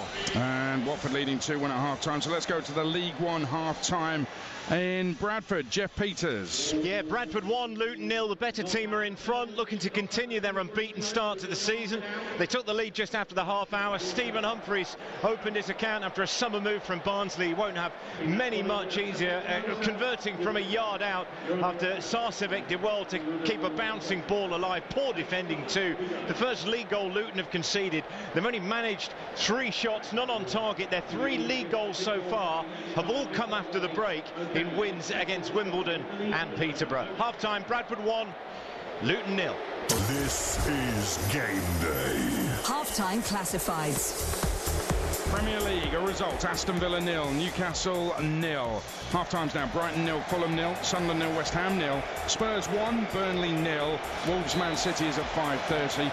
Championship results: Derby 3, Coventry 5, Portsmouth 1, Norwich 2, Wrexham 2, West Brom 3. Half-times now: Blackburn 0, Birmingham 0, Bristol City 0, Charlton 0, Millwall 0, Middlesbrough 0, Preston 1, Leicester 0, Sheffield Wednesday 0, Stoke City 1, Swansea 0, Sheffield United 0, Watford 2, QPR 1. League One results: Burton 0, Port Vale 0, Exeter 1, Mansfield 2. Half-time: Barnsley 0, Bolton 0, Blackpool 3, Huddersfield 2, Bradford 1, Luton 0, Cardiff 1, Rotherham 0, Doncaster 0, Wickham 0, Leyton Orient 0, Stockport 2, Lincoln 1, Plymouth 0, Reading 0, Wimbledon 1, Stevenage 0, Northampton 0, Wigan 2, Peterborough 0. League 2 results: Chesterfield 3, Bristol Rovers 1, Oldham 1, Swindon 2. Half-times: Barnet 1, Walsall 2, Barrow 1, Notts County 0, Bromley 1, Fleetwood 1, Cambridge United 1, Harrogate 0, Crewe 1, Crawley 0, Grimsby 1, Newport 0, MK Dons 3, Cheltenham 0, Salford 2, Accrington 0, Shrewsbury 0, Colchester 0, Tranmere 0, Gillingham 0. National League, a result from earlier: Rochdale 2, Altrincham 1. Half-times now: Aldershot 0, Boston United 1, Carlisle 0, Borehamwood 1, Eastleigh 0, Gateshead 2, Forest Green 0, Yeovil 0, Hartlepool 1, Braintree 0, Morecambe Brackley postponed, Scunthorpe 2, Woking 0, Southend 1, Tamworth 0, Sutton 0, Solihull Moors 0, Wealdstone 1, Halifax 1. Truro against York is a 5:30 kickoff. Scottish League Cup second round: Morton 0, Aberdeen 2, Partick 2, Ayr United 0, St Johnstone 0, Motherwell 0, St Mirren 1, Hearts 0, Rangers Alloa is at 5:45. Scottish League 1 half-times: Cove Rangers 2, Montrose 1, Hamilton 1, East Fife 0, Inverness Caledonian Thistle 1, Stenhousemuir 1, Queen of the South 1, Peterhead 0. And in Scottish League 2, Clyde 1, the Spartans 2, Dumbarton 0, Elgin 1, East Kilbride 1, Stranraer 0, Edinburgh City 0, Annan Athletic 2, and Forfar 2, Stirling 1. On Talk Sport with Enterprise Rent-A-Car. Here for it. Book now at enterprise.co.uk. At Betfair, we believe that to play different, you need the right tools. The boots, the world-class tactics, the science-backed nutrition. The pros have their tools, and with Betfair, so do you. Our safer gambling tools work just like the right pair of boots, designed to keep you on top of your game. Open the Betfair app to equip yourself so you can bet at your best. Betfair. Play different. 18 plus. BeGambleAware.org. It wasn't say no breaks. He is the biggest, hardest fight. Intelligent, the most. I don't know why you take it. When Dillian White had his epic fight with Anthony Joshua at the O2. Tonight live on TalkSport, Itama and White lace him up, get it on in the ring. 7:30, it all starts on TalkSport 2, 9 p.m. on TalkSport, and there's a watch along on the TalkSport Boxing YouTube channel from 7:30 tonight as well. And the latest Sports Book Club show is out. Terrific book about Roy Francis, Rugby League's forgotten black leader. He was a groundbreaking black coach leading white men at a time in the UK when that just didn't happen. The story is shocking. It's also an education. It's also very entertaining. Tony Collins wrote it. Rugby League legend Martin Offiah contributed the foreword. Both of those guys joined me for the show. Available on the TalkSport YouTube channel and as a podcast on the TalkSport app via the Outspoken section. Just scroll down, or where you get your podcast. Sports Book Club is also on TalkSport 2 tonight at 11 p.m, tomorrow at 8 a.m, 2 p.m. and again at 11 p.m. TalkSport 2 this afternoon, live commentary of the Championship game between Blackburn and Birmingham. Goalless at the moment, second half just getting underway. That will be followed by Super League commentary of Hull FC against the Lee Leopards. Earlier today, live exclusive commentary from the Premier League of Villa Newcastle. TalkSport, it's football, it's fun, it's fans. Slightly disappointed we haven't won the game, but very, very pleased with how we played. First half in particular, I thought we were really, really good. Livramento by the byline, back into Barnes, he's crossed into Gordon, and 6 yards out, he steers the ball over the top with a header. I think as well you can see why Aston Villa conceded 51 goals last season, the most in the top 7, because they gift opportunities, they don't get out to the ball as quick enough. And I know what you're going to say, if that was Isak, maybe it would have been 1-0, but it's not. It looked as if Newcastle were on top and creating a lot of chances. What did you put that down to? A lot of chances. 3 or 4 chances? 3 or 4, yes. Okay, good, yes. Did you think your team started well? The first half. Do you want my analysis, or you are going to do analysis? No, I'm asking you to explain. You are doing the analysis. You are not asking me for my analysis. Okay, picked off by Elanga, and now they run forward at real pace, and they fed the ball through, and it's taken down Gordon, and Konsa's going to be sent off. What did you make of the decision to send off Ezri Konsa? I think it's fair. It's in towards Gordon, comes to Barnes who shoots. It hits the defender and goes behind, and it's out for a corner kick. Pre-season is always slightly forced, in my opinion, in the respect of how your team looks. It's game day, it's the first game, and a brilliant response. Yeah, disappointed we didn't win, but so many positives to take. And usually there's loads of goals between these two. Usually the home team dominates, but not today. As for the circumstances in which Newcastle came into the game lacking a centre forward, that was exposed. No, we're keen for a resolution, because I think the consistent noise around the team, that's not healthy for any team. We're aware of that. We would like closure on it, but we're not in control of that. I thought the boxing had started early. Sam Matt's face against Unai Emery, only one winner there. Eddie Howe saying live on TalkSport 2, Sam Matt a face that he wants closure on the Isak situation. Sunderland go close, but not close enough. It goes wide, it stays 0-0. Gabby Agbonlahor was on commentary earlier on TalkSport. He's back on breakfast Thursday and Friday with Alan Brazil, 6 through till 10. We've got a goal at Bradford in League One. Jeff Peters. It's Bradford 2, Luton 0. Bobby Poynton, the local boy, he's one of our own. Sing the fans here. Nerfield with the cross from the right-hand side against his former club, and Poynton raced into the area, got in front of the defender and flicked it in from close range, adding to Stephen Humphrey's first half goal. It's Bradford 2, Luton 0. Bring you the goals as they go in on Game Day Live on TalkSport, taking you around the grounds as well. Barnsley are 100% so far under Conor Hourihane this season, and they lead Bolton 1-0. The veteran David McGoldrick has got the goal. Barnsley, before today, played 3, won 3, scored 8. Haven't won their first 3 league games for 29 years. In fact, the last season they did that. They won promotion to the Premier League that season under Danny Wilson. They're on course to win the first 3 games in League One this season. Barnsley 1, Bolton 0, the latest score. Right, let's look ahead to this evening's Premier League action with Sky Sports. Stay ahead of the game on TalkSport with Sky Sports. Stream the biggest Premier League games flexibly with Now, like Wolves versus Man City live today. Search Now Sport, 18+, stream via internet, terms apply. And we'll let to Molyneux in a moment. Wolves, Man City, but there's a goal at Hillsborough. First of all, Alan Biggs. Sheffield Wednesday 0, Stoke City 2. Just like in the first half, an instant Stoke goal at the start of the half, and this is scored by Divin Mubama. He scored on his debut last week. This is a header from close range after good work from another new signing, Sorba Thomas. It's Sheffield Wednesday 0, Stoke City 2. Well, Divin Mubama, a former West Ham United FA Youth Cup winner. He wanted to leave. He went to Man City. He's on loan now at Stoke, and he's got another goal for them. Sheffield Wednesday 0, Stoke City 2. That's his second of this season. Let's go to Molineux, 5:30. It's Wolves against Man City. Going to get team news in around about 10 minutes or so. Chris Hull is there for TalkSport this evening, and I think a lot of people fear for Wolves this season, having lost a number of players, but not just losing players, losing some very good players, Chris. Yeah, that's absolutely right, Adrian. It's a bright and breezy Molineux here, and Wolves avoided relegation comfortably last season, finishing 16th, 17 points above what was a weak bottom three after a late season revival under Vitor Pereira. But you're absolutely right, this campaign looks like it'll be a more challenging one. Wolves have actually lost 9 of their last 10 Premier League meetings with City. That one victory coming at Molineux, 2-1 in September 2023. And Manchester City got to do better than last season. It sounds really harsh, bearing in mind the title wins that went before, but even they would admit last season, from their point of view, wasn't good enough. Spot on, Adrian. Pep and City have won the Premier League an incredible 6 times in the last 8 campaigns, and by their recent lofty high standards, last season was largely underwhelming, finishing 3rd and 13 points off champions Liverpool. So the citizens looking to get off to a perfect start at Molineux this evening in 25-26. Chris, thanks very much. Back with you for the team news very shortly. And by the way, City signed 2 English goalkeepers this summer, 33-year-old Marcus Bettinelli and 22-year-old James Trafford. He returned to the club for £27 million. Interesting to see who's in nets tonight. Ederson's still there, Stefan Ortega's still there, signed Trafford as well.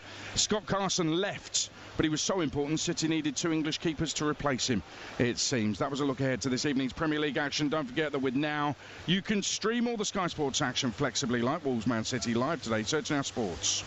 Stay ahead of the game on TalkSport with Sky Sports. Stream the biggest Premier League games flexibly with Now, like Wolves versus Man City live today. Search Now Sports. 18+ stream via internet. Terms apply.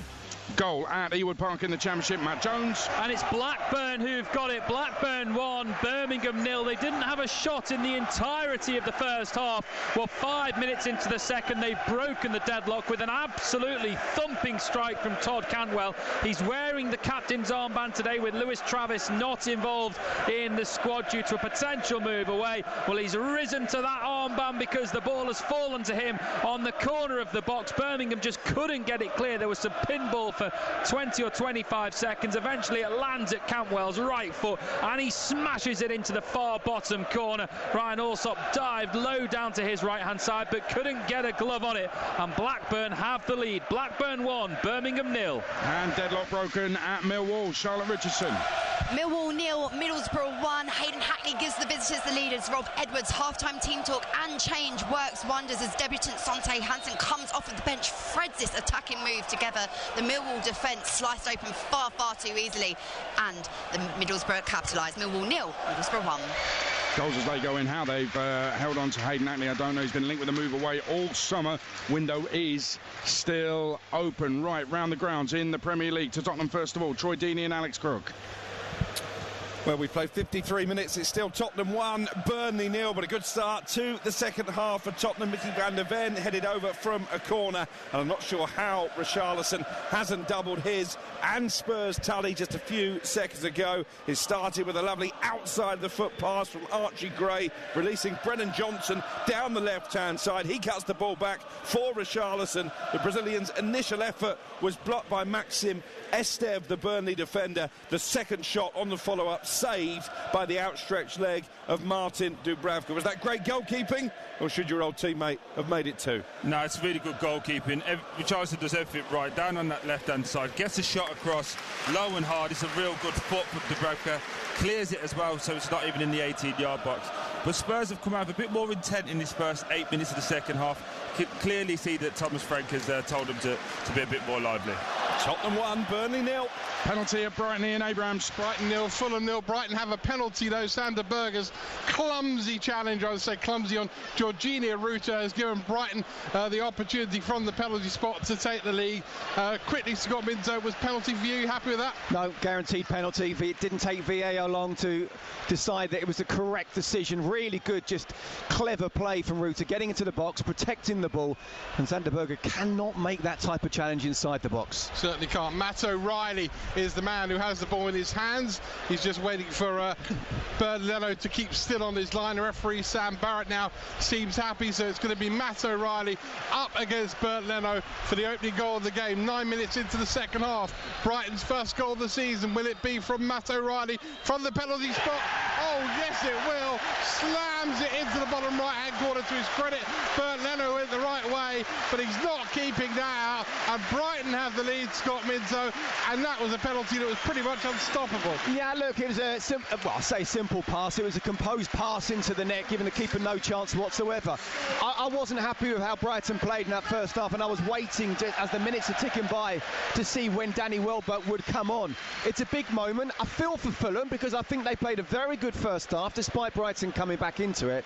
My question now to Fulham is, how are you going to score? Because you created a couple of half chances but didn't even hit the target in the first half. Now you have to find a way to get the goal. And their best player has been an 18-year-old kid, Josh King, without any doubt. That have got to come from behind. Matt O'Reilly scores. Brighton 1, Fulham 0. And that will be a sweet, sweet goal for Matt O'Reilly. Started his career as a youngster at Fulham, was offered a 3-year contract, bought himself out of his old contract at Fulham and tried his luck elsewhere. Went to MK Dons, then Celtic, and now is in the Premier League scoring against Fulham. I think the story was he couldn't see a pathway through to the first team at Fulham, hence he dropped down divisions to make his way, and it's paid off for the Denmark international. Red card in League One. Barnsley 1-0 up, but their Welsh midfielder Vimal Jurgenathan has been sent off 7 minutes into the second half. Still waiting for goals here at Sunderland, Mickey Gray. Here we are, 56 on the clock. Sunderland 0, West Ham 0. One big opportunity in the second half. It did come for Sunderland, and it was Simon Adingra. Good play by Meander down the right-hand side. Pulled his cross back. Didn't really clear the lines, West Ham. It was bouncing in the air, and Adingra had to keep it down. His shot eventually missed the target. We have just had our first change. Jensen Seelt got a knock on the halfway line. He's being replaced by Omar Alderete. I'll just stop there because Sunderland have a chance down the right-hand side here. And Diarra just took too long with his cross. It's been a little bit like that. I'd like to see Sunderland play a little bit more like we saw Nottingham Forest last season. Just soak up the pressure because they've got so much pace in those forward areas. They can actually break late and counter-attack really quickly. But West Ham, to their credit, they're controlling the football. They're trying to get the forward players involved in the game, albeit not created too many chances in this second half. I'm sure they'll get bigger tests than this, but still waiting for that deadlock to be broken. Sunderland 0, West Ham 0. We've got more goals going in. Carlisle equalise home to Boreham Wood. Georgie Kelly, the former Rotherham man, with the goal. Braintree have had a player sent off. They're down to 10 men. George Langston's gone. They're a goal down at Hartlepool at the moment. Newport have equalised at Grimsby 1-1. Matt Baker with the leveller in that League 2 game. Let me run you down all the latest scores then. Premier League, Brighton 1, Fulham 0, Sunderland 0, West Ham 0, Spurs 1, Burnley 0. Championship, Blackburn lead Birmingham 1-0, live on TalkSport 2. Middlesbrough 1 up at Millwall. Preston lead 1-0 against Leicester. Sheffield Wednesday 0, Stoke 2, Watford 2, QPR 1. In League 1, Barnsley down to 10 men but lead Bolton 1-0. Blackpool down to 10 men but lead Huddersfield 3-2. Bradford 2, Luton 0, Cardiff 1, Rotherham 0, Stockport 2 up at Orient, Lincoln lead Plymouth 1-0, Wimbledon are 1 up at Reading, Wigan 2, Peterborough United 0, the rest are goalless. League 2, Barnet 1, Walsall 2, Barrow 1, Notts County 0, Bromley 1, Fleetwood 1, Cambridge 1, Harrogate 1. Stephen Duke McKenna's second of the season has just gone in, the equaliser for Harrogate Town. Crewe 1, Crawley 0, Grimsby 1, Newport 1. It's MK Dons 3, Cheltenham 0, Salford 2, Accrington 0, goalless at Shrewsbury and Tranmere. And in the National League, Aldershot 0, Boston 1, Aldershot down to 10 men. Carlisle 1 apiece with Boreham Wood, Gateshead 2 up at Eastleigh, Forest Green 0, Yeovil 0, Hartlepool 1, Braintree down to 10 men 0. In fact, Hartlepool go 2-0 up. Good signing. Alex Reeds, former Wealdstone man, has got the second for Hartlepool. Simon Grayson's side started with a 0-0 draw last week, 2-0 up this afternoon.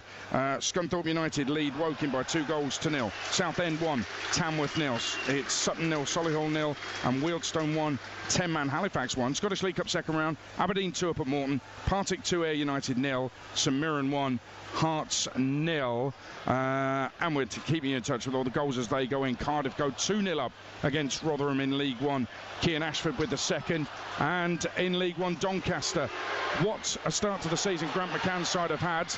And they lead by a 1-0 2-0 against Wycombe Wanderers. The veteran Billy Sharp with it, and Mickey Gray very quickly. Sunderland getting closer. Yeah, they are. They're growing in confidence. You can see it, and it's him again, Habib Diarra, in that midfield area. Good play again for Adingra. Just chopping inside, plays the ball into Diarra. Looks like he's going to shoot, feints it onto his left foot, and he just doesn't quite get over it. Fires over the top of the crossbar, but the confidence is growing. Sunderland 0, West Ham 0. He's only 21, Diarra, but he's way better than his age would suggest. A couple more goals gone in National League. Wilton go 2-1 up against Halifax, and Carlisle have turned it around. They lead 2-1 against Boreham Wood. Goal at Tottenham, Troy Deeney and Alex Brooke. Tottenham 2, Burnley 0. Troy Deeney is up on his feet applauding his former teammate Richarlison. He has just helped himself to his second, and this is an absolute barnstormer. Mohamed Kudus it was again, with the cross from the right-hand side, met by Richarlison. Again, the same combination for the goal in the first half, and this time it is a brilliant overhead kick into the top corner. How about that? Unbelievable. It's all going to be about Richarlison because he's a wonderful, wonderful hit. But Kudus, oh my goodness, it's been a pleasure to watch this young man today. He has got this Burnley backline on toast, chops it again off of his left but onto his right. As he gets to the byline, can you deliver? Absolutely. Stands it up to the edge of the penalty area, and Richarlison running away from the goal. Overhead kick, bang. What a finish. Tottenham 2, Burnley 0. They've lifted the roof off at the Stadium of Light, Mickey Gray. Sunderland 1, West Ham 0. Eliza Mayenda with the header. Sunderland have been knocking on the door. The confidence I just mentioned has been growing, but they work the ball out to the left-hand side, and he's not the tallest, Mayenda. It's a floated ball into the area. He gets his head on it. He nods it down towards the corner. It looks like it's actually going wide. Mads Hermansen shuffles across to his right-hand side, but it creeps in towards that far post. Wow, listen to this atmosphere in this stadium now. We're back in the Premier League. Sunderland 1, West Ham 0. Terrific ball in. He's so strong to win the header. I mean, West Ham fans, from their point of view, West Ham looking at that goal will say, well, hang on a minute, where's the defending? Why is now centre-half bullying Mayenda? They'll also look at the keeper, who kind of plants his feet as he's getting contact on the header. So that means he can't get across quick enough. So all sorts of things wrong with it from a West Ham point of view. But what a noise when that hit the net, Mickey Gray. Oh, it's phenomenal. It really is. They've waited a long time to get back to the Premier League, and you can tell by this atmosphere. But the way they've started the second half, I talked about the chances of Adingra, Mayenda's cross. That was a good opportunity. But this time, look, when you get half a yard, put the ball in the box. Mayenda can score goals, and he does so well to guide it into the corner. And you're right about the goalkeeper, Hermansen. He's static. He waits for it, and then the ball is behind him. Brilliant start to the second half. Sunderland lead West Ham 1-0. Just over an hour gone. Listen to the noise of the Stadium of Light. West Ham, what have you got in your locker? What have you got in response? Pressure already on Potter, maybe? Well, tomorrow morning, the West Ham Vice Chair, Baroness Karen Brady, will be on Sunday edition on TalkSport with Sean Custis and Henry Winter. They'll be discussing this game. They'll be looking at the transfer window as well. PSR, much more. West Ham's Vice Chair, Baroness Karen Brady, on Sunday edition tomorrow morning from 9 a.m. on TalkSport. In the Premier League then, Brighton are 1-up, Sunderland are 1-up against West Ham, and Spurs lead Burnley by 2-0. It's Game Day Live on TalkSport with Sky Sports. Don't forget that with Now you can stream all the Sky Sports action flexibly, like Wolves Man City live today. Search Now Sports. On TalkSport with Sky Sports. Stream the biggest Premier League games flexibly with Now, like Wolves vs Man City live today. Search Now Sports. 18+ stream via internet. Terms apply. At Betfair, we believe that to play different, you need the right tools. The boots, the world-class tactics, the science-backed nutrition. The pros have their tools, and with Betfair, so do you. Our safer gambling tools work just like the right pair of boots, designed to keep you on top of your game. Open the Betfair app to equip yourself so you can bet at your best. Betfair. Play different. 18+, begambleaware.org. Game Day Live on TalkSport with Enterprise Rent-A-Car. Whatever it is, we're here for it. On on DAB, on your smart speaker, on your mobile. Game Day Live. TalkSport's enviously super fast football machine. Goal Flash and Microcomms Football. Essential goals from every game that matters. It's game on. Game Day Live on TalkSport. So in the Premier League, Brighton 1, Fulham 0, Sunderland 1, West Ham 0, Spurs 2, Burnley 0. The Game Day phone is going to keep you up to date with Wolves Man City. That kicks off at 5:30. Let's get the lineups, all thanks to Betfair. At Molineux for TalkSport, Chris Hull. City go 4-3-2-1 this evening, and City look like this. Trafford, Lewis, Stones, Diaz, Aït-Nouri, Nico, Silva, Bob, Reinders, Doku and Haaland.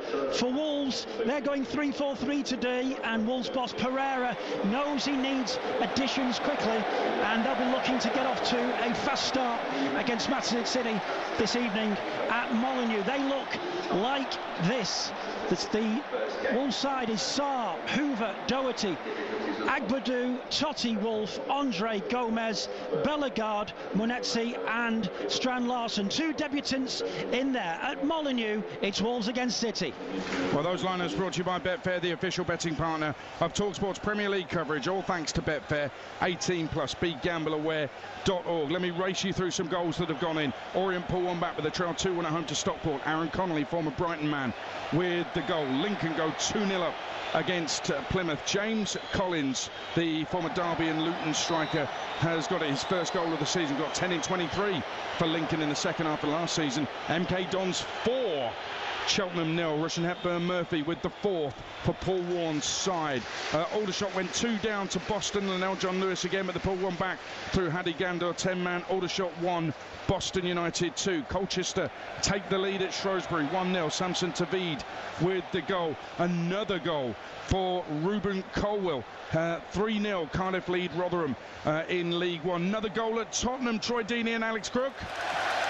And another goal for the home side. This is rapidly turning into a rout. Brennan Johnson, who scored so many big goals last season, not least in that Europa League final against Manchester United, has just got his name on the score sheet. It was Pap Sarr who won the ball inside the centre circle, and it is a lovely first time through ball to Johnson. He takes it in his stride, he waits for Martin Dubravka in the Burnley goal to commit, and then he plays it through the legs of the goalkeeper and into the bottom corner. Welcome back to the Premier League, Burnley and Scott Parker. Exactly, the game when it's nice and tight suits Burnley, but now open spread is played into Thomas Frank and Spurs' hands. That was the perfect Thomas Frank goal. Into the striker Richardson, looks after it, sets Papi Sarr, as you said, takes one touch, crisp through ball to Brendan Johnson. Electric, like we've seen at Brentford for years gone by. One touch, soon as the keeper comes down, just slots it past him. Lovely finish, 3-0. And Burnley need to make sure this doesn't get to 5 and 6. And this is the dream start for Thomas Frank to his tenure in the Premier League as Spurs manager. We've still got 23 minutes to play, and it is Tottenham 3, Burnley 0. Well, I told you that James Collins had got his first of the season for Lincoln. He's got his second as well. Lincoln 3, Plymouth 0. It has not been a good start to the season for Tom Cleverley as Plymouth manager. Goal at Deepdale in the Championship, John Dunn. Preston 1, Leicester 1. Jeremy Monga living his teenage dream, 16 years of age. The substitute who created a chance a moment ago that was brilliantly saved by Daniel Everson. Seconds later scores the equaliser, his first ever professional goal, coming in from the left-hand side into the penalty area. Right-footed, a shot low into the left corner, beating former Leicester goalkeeper Daniel Everson, who a moment ago has made a world-class save to deny Abdul Fatawu. Before that, Preston had looked the likelier team to score early in the second half. Then Whiteman with a free kick whipped wide, and the pace of Thierry Small down the left, a pull back to Osmajic, who got a touch but steered it wide. Preston will regret those misses. Preston 1, Leicester 1. Monga is already some player. He's going to be a sensational player. He's got all the ability, and now he's got himself a first league goal. Congratulations to him. Tranmere lead Gillingham 1-0 in League Two. Amari Patrick with a goal on 63. Could it be the first defeat for Gareth Ainsworth as Gillingham manager in the league? Stevenage lead Northampton 1-0 in League One. Dan Kemp 2-2 for him. And a quick word on Ruben Colwill. Mentioned he'd scored. He's got 2 spectacular goals so far this season. This today, his 3rd and 4th for the Welsh international. Only 23, but more than 150 appearances for Cardiff City. Could it be that talent now comes through on a consistent basis? 2 spectacular goals so far. However, today's was a tap-in at the far post. What's happening at the Amex in the Premier League? Scott Minto and Ian Abrahams. Just over 20 minutes to go. Brighton 1, Fulham 0. That Matt O'Reilly penalty separates the two sides, but Brighton should be 2 up. Karol Mitoma led the charge. A break for Brighton. Just got inside the Fulham penalty area. Seemed to slip over. Ball broke for Minte, who showed about as much composure as I do in front of an all-you-can-eat buffet in firing wide. As for Fulham, their manager, Scott Minto, their manager, is obviously... I'm not their manager, I mate. know you're not their manager. And I was watching you go for those pies with the composure. Yeah, Marco Silva's been doing his pieces. 3 times he's wanted the penalty. Did he have a case for any of them? No, I don't think so. Listen, I think what we're seeing is now that Brighton, who are the stronger side, actually taking the first half, getting used to getting back to the Premier League. Fulham playing at their maximum in the first half. Now Brighton is stepping up. You're absolutely right to say Minte should have done a lot better, and it will be game over at 2-0. I don't see Fulham coming back. But Silva's made 3 substitutions. Hösler come back and making 3 substitutions. So we'll have to wait and see if the subs can make a difference here. But at this moment in time, it's only 1-0, and Fulham are definitely in the game, but Brighton very much on top. And they've got Rodrigo Muniz now on the pitch, who's been a transfer target for many clubs over the summer. 20 to play, Brighton 1, Fulham 0. Scunthorpe get a 3rd against Woking in the National League, 3-0. Woking lost on the first day last week, and they're losing heavily this afternoon. Goal at Swansea, Lawrence Mora. And it's Swansea 1, Sheffield United 0. Ronaldo from the edge of the area, right foot has curled it into the bottom corner. It's nothing more than the home team deserve. They've been the better side throughout. Sheffield United look a pale shadow of the side that they were last season. They were put out early by their manager before the after half-time, ready for the second half. It hasn't changed a thing. Swansea are dominant. Swansea 1, Sheffield United 0. Any wonder Sheffield United look a shadow of their former selves. They lost Chris Wilder, Vinny Souza and Ahmedhodzic. That's a spine of the team gone, and a big-time manager that's gone in the summer. And the manager they got was sacked by Hull City at the end of last season. Sheffield United decision-making makes no sense whatsoever. Shrewsbury Town are trailing in League 2 by a 1-0 to Colchester. Michael Atkinson's side had a nightmare start so far. They've had Tommy McDermott sent off straight red as well in that League 2 game.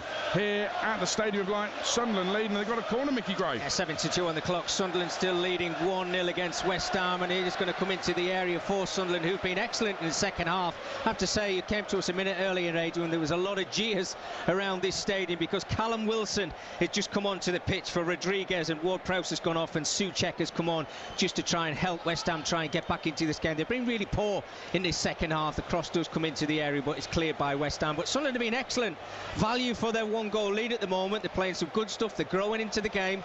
They're learning on the day. That's what you have to do in the Premier League with so much. And a chance here for Sunderland, and they've doubled the lead. And I think it's Dan Ballard with his first goal of the season. He started the end of last season with a brilliant goal to help Sunderland get into the Premier League, but the ball comes over to the right-hand side for Sunderland. It's whipped into the area from the corner that West Ham didn't really clear. As it comes into the area, you know how good Dan Ballard is in the air, and he just leaps above everybody, guides it into the corner to double the home side's lead. Sunderland 2, West Ham 0. Well, this crowd has got going again. They sense it. There's 73 minutes gone, and Sunderland promoted via the playoffs, 2-0 up against West Ham United. And let's flip this around, Mickey Gray, from a West Ham point of view. What are their fans feeling up there in the second tier, up in the gods? What are they feeling towards the team? What are they feeling towards Graham Potter, the manager? We've been fair to Graham Potter, saying give him a summer, give him a window. Well, this is what we've got. They're 2-0 down at Sunderland. Well, Adrian, I have to say, and having conversations before this season started, and it's not a nice conversation to have. You always look and you think, right, who do you think is most under pressure in the Premier League? And I think every single person I've spoke to has said Graham Potter. I know he needs to go and spend money to try and strengthen his squad, but look, I've got to say in this this second half, and they've got some top-class players. They've not been at it. Jarrod Bowen can't get on the ball. He's trying to put an 11 together, but this West Ham team, let's be honest with you, should be better than Sunderland and what they are showing in this second half. They've been really poor, and I'm sure he's going to find himself under a lot of pressure if it stays the way it is. Absolutely right. Wow, what a time to be with us. Sunderland 2, West Ham 0. Remember, Baroness Karen Brady is on Sunday edition tomorrow morning, 9 a.m. on TalkSport with Sean Custis and Henry Winter. Is that a goal at Hillsborough? Alan Biggs. Sheffield Wednesday 0, Stoke City 3. Another goal for Stoke. Another goal for Miljan Manhoef, who's put them on the road to victory in only the second minute this afternoon. What a good start to the season for Stoke. Winners over Derby last week 3-1. They've scored 3 again today after so many seasons of underachievement. Maybe Mark Robins is going to fulfil the potential that's been there for so long. But as for Sheffield Wednesday, inexperienced, they're stretched, but in fact it's a harsh scoreline because they forced several great saves from Victor Johansson in this second half. Sheffield Wednesday 0, Stoke City 3. A couple more goals. Wimbledon 2-0 up at Reading now. Marcus Brown. Wickham in League 1 have equalised at Doncaster. 1-1 is the score there. And in League 2, Bromley take the lead against Fleetwood. Nicky Kabamba, the former Barnet man, with his second goal of the season after Marcus Denanga had equalised in the first half. It's Game Day Live on TalkSport with Enterprise Rent-A-Car. Whatever it is, they're here for it. Book now at enterprise.co.uk. And in the Premier League, Brighton lead Fulham 1-0. Here at the Stadium of Light, Sunderland 2, West Ham 0, and Spurs 3, Burnley 0. This is TalkSport. Game Day Live on TalkSport with Enterprise Rent-A-Car. Here for it. Book now at enterprise.co.uk. He's having a blinder. He's clipped the post. He's looking formidable. Then substitution.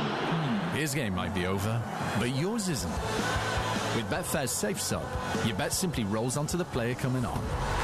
Playing a different league with Betfair.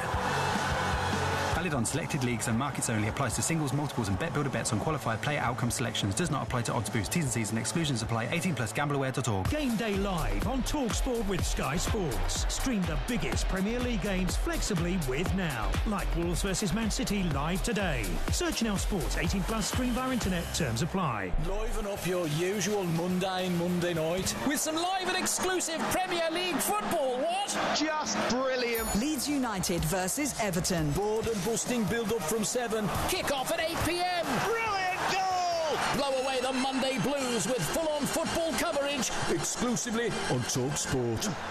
It is Game Day Live on TalkSport, and panic over for Mark Hughes at Carlisle United in the National League. They're going to make it 2 wins out of 2.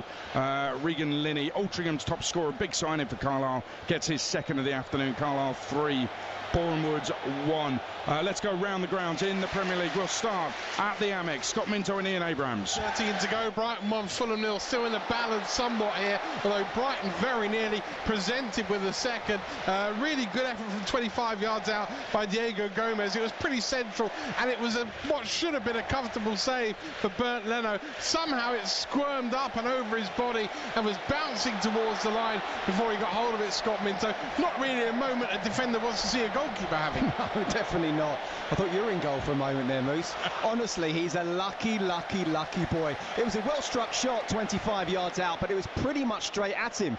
And he's kind of spilled it, and fortunately the ball's spinning. To be fair to him, he's got up quickly, which is something that goalkeepers always practice doing on a regular basis. But he was lucky it didn't go straight under him and into the goal. As I say, 2-0 kills the game, 1-0 Fulham still very much in it, and Emil Smith-Rowe has just come on for Josh King. Absolutely. 12 to play. Brighton 1, Fulham 0. A goal in the National League. Forest Green 1, Yeovil 0. Robbie Savage in charge of Forest Green, and had a goal of straw, sorry, a 2-2 draw at Solihull last week in their first game of the season. Robbie Savage felt they should have won, and he's right. Forest Green had 13 shots on target, 10 off target, and 19 corners.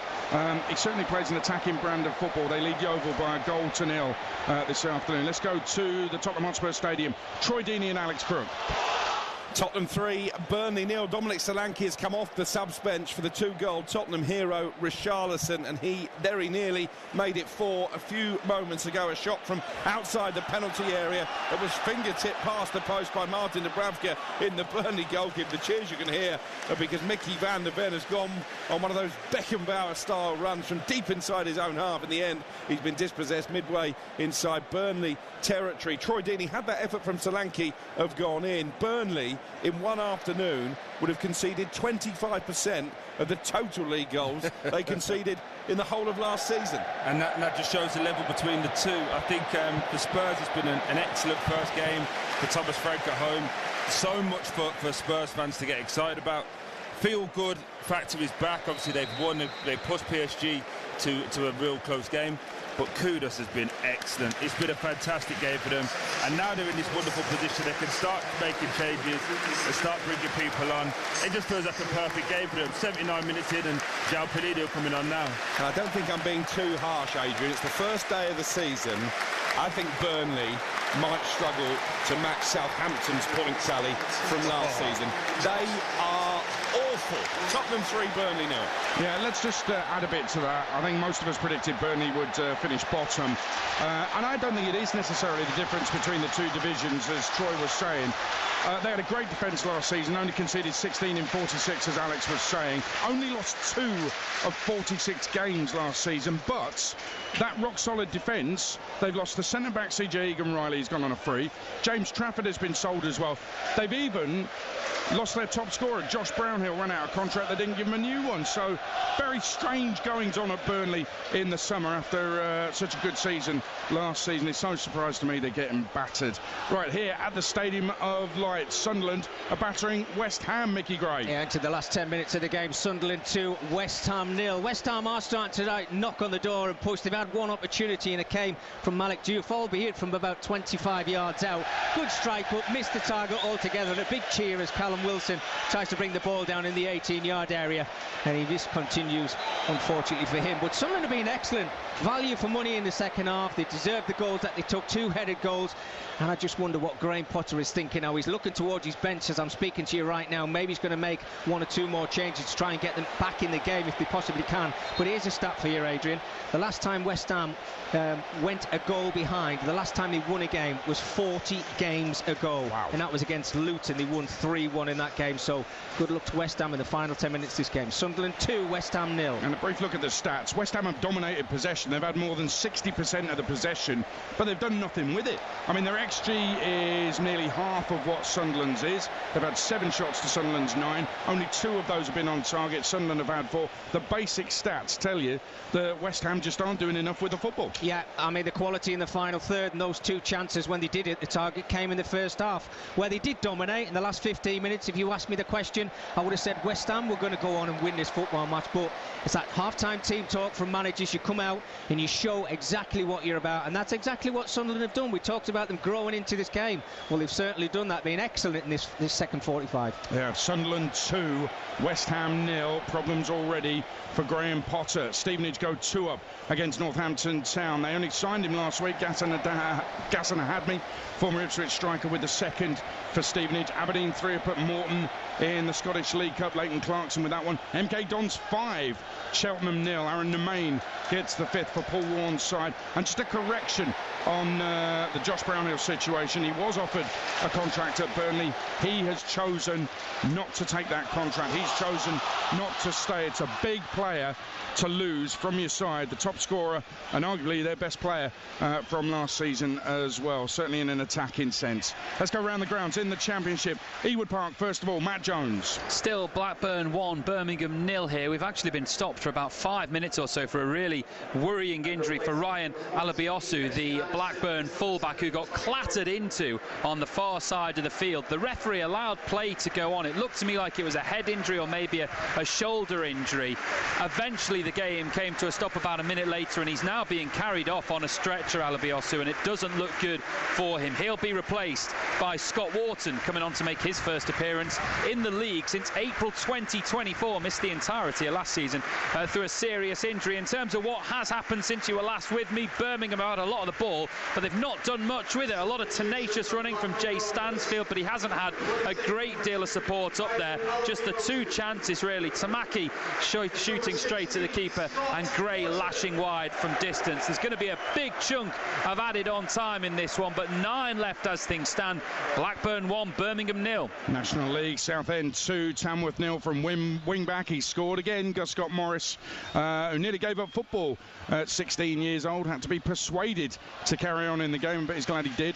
And Plymouth were 3 down at Lincoln. Remember, they had a comeback in midweek in the Cup. They were 2 down at home to QPR and won 3-2. Well, it's now Lincoln 3, Plymouth 2. 2 goals in a couple of minutes for Owen Asini, who scored midweek, and Xavier Amici, summer signing, has put Plymouth back in it. They trail by 3 goals to 2. Hearts have equalised at St Mirren in the League Cup in Scotland, and Woking have pulled one back at Scunthorpe in the National League, Jack Turner, but they trail 3-1 at Glanford Park. Championship game at Ashton Gate. Latest there, John Roeder. Bristol City 0, Charlton 0. Both sides really going for what at this late stage would be a late winner, with just over 5 minutes plus additional time remaining. Anis Mehmeti hit the bar for Bristol City. Charlton's best chance when City defender George Tenner turned the ball back towards his own goal, and somehow Radek Videk got across to push the ball away to safety. Both sides have sent strikers on in an effort to break the deadlock. It's Bristol City 0, Charlton 0. Goal of Bradford in League One, Jeff Peters. It's Bradford 2, Luton 1, and Luton have got a foothold in this game late on. Gideon Kadir on as a substitute in the first half. The West Ham loanee with a thumping header. It was looking very comfortable for the Bantams. Humphreys and Poynton with the goals. Tyreek Wright on a sub just missed a big opportunity to make it 3-0, but suddenly the Hatters are back in this through Kadir. It's Bradford 2, Luton 1. Goal at Deepdale as well, John Dunn. Preston 2, Leicester 1, and Preston are back in front through Milutin Osmajic. He's had 2 opportunities in each half. He's passed them up, but didn't make a mistake this time, as Small got in down the left, pulled it across the face of goal to Osmajic, unmarked and steering the ball into the top right corner. This was end-to-end stuff. Either side could win it. It's Preston have edged in front. 5 minutes of normal time remaining. Preston 2, Leicester 1.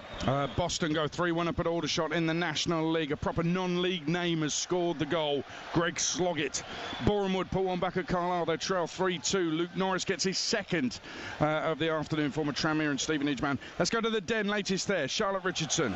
Millwall 0, Middlesbrough 1. Borough's goal early in the half turned the tempo of this game up a notch, and how Josh Coburn didn't equalise against his former club, I do not know. His header somehow nodding on the underskirt of the crossbar, then off of the post, and eventually cleared away. This is opening up to be a really, really good battle, end-to-end championship stuff. Millwall 0, Middlesbrough 1. Bolton have equalised at 10-man Barnsley. John McAtee, brother of James, has got it. Barnsley 1, Bolton 1. That in League One. What a save from Hermansen to keep it 2-0 to Sunderland. West Ham trying to get back in it, but they're 2-0 down here in the Premier League. What's happening at the Swansea.com Stadium in the Championship? Lawrence Mora. Swansea 1, Sheffield United 0, and Swansea continuing to batter at the door and try to get that second against Sheffield United. The home side leading thanks to Ronaldo's curling low effort. And since then the Swans have come close twice. Cullen with a front post header, which he couldn't quite get enough on. And Ronaldo again at the back post. Looks set to tap home, but hit the ball against the defenders, trailing a leg. Ruben Sellers has chucked on Tom Cannon, the giant Ryan Wan, and Andre Brooks to try and get back on level terms.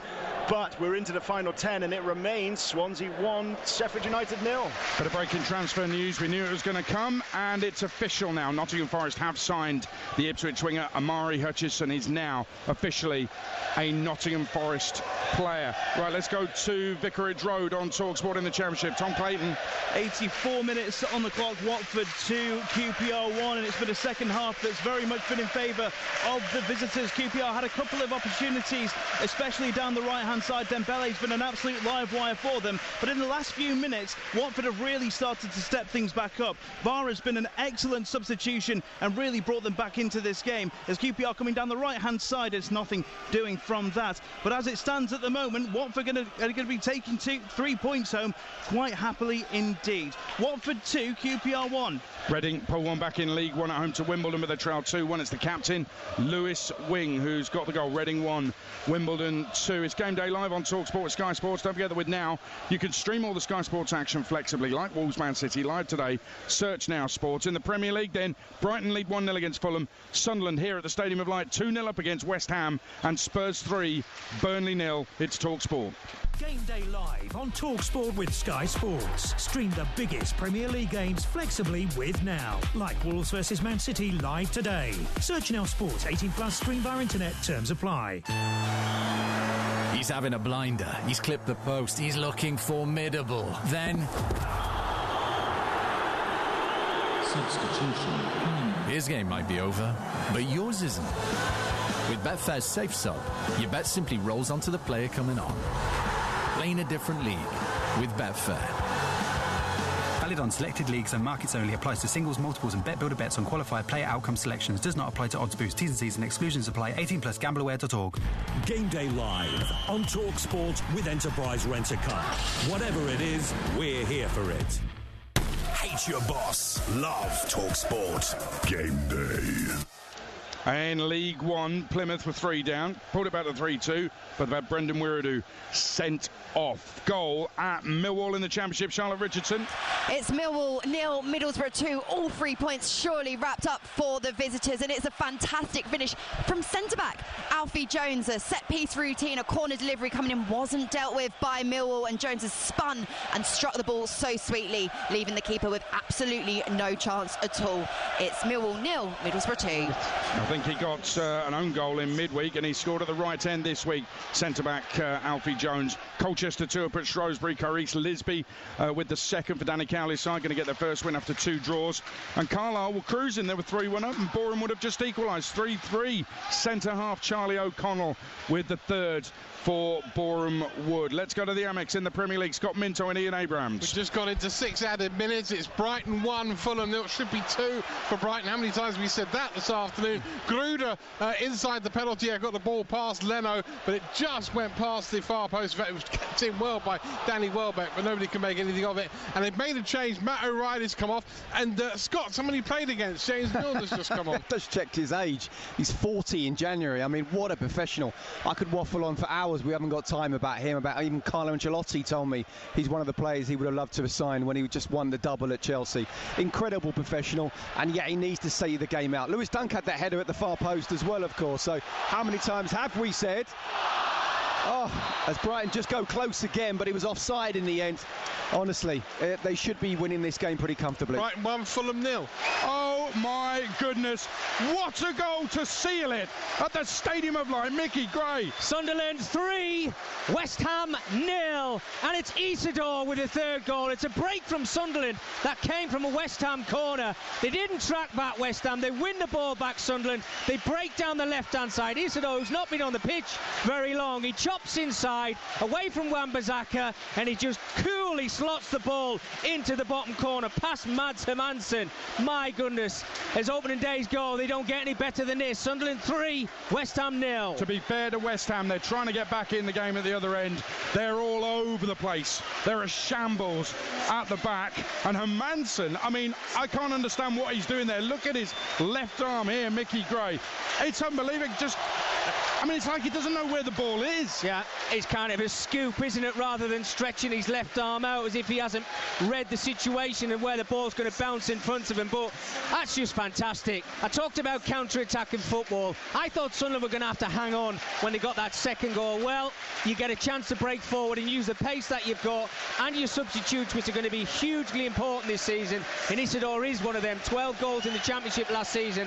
Well, now he's got his Premier League goal. What an opening day for Sunderland this is. Sunderland 3, West Ham 0. And what a sub to bring on Wilson Isidore. In the programme, we're told, I think Pat Roberts did a Q&A saying Isidore is easily the quickest player at the club. Bring him on when you lead in and he can have those breakaways, no problem whatsoever. Let me remind you, as Graham Potter stands really passively, arms folded in front of him in the technical area. He's been like that since the goal at the back of the net. He's just been standing there.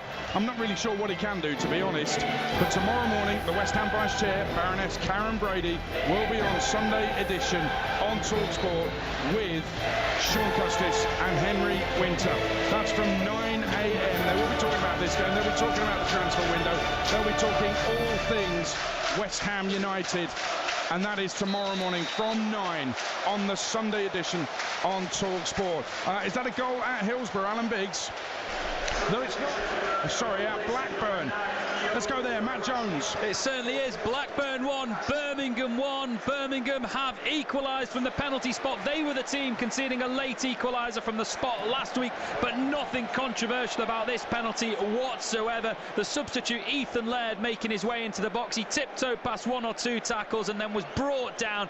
Jay Stansfield stepped up to take it and he thrashed it into the bottom corner. The goalkeeper diving the right way, but unable to get a touch on it. He did that right in front of the 7,000 Birmingham fans who are now hoping he could get a second, because there's still 9 of the 11 added minutes to go. You can hear the closing stages over on TalkSport 2. It's Blackburn 1, Birmingham 1. Right, let's give you a goal. Accrington pull one back at Salford, but they trail 2-1. Fleetwood equaliser Bromley.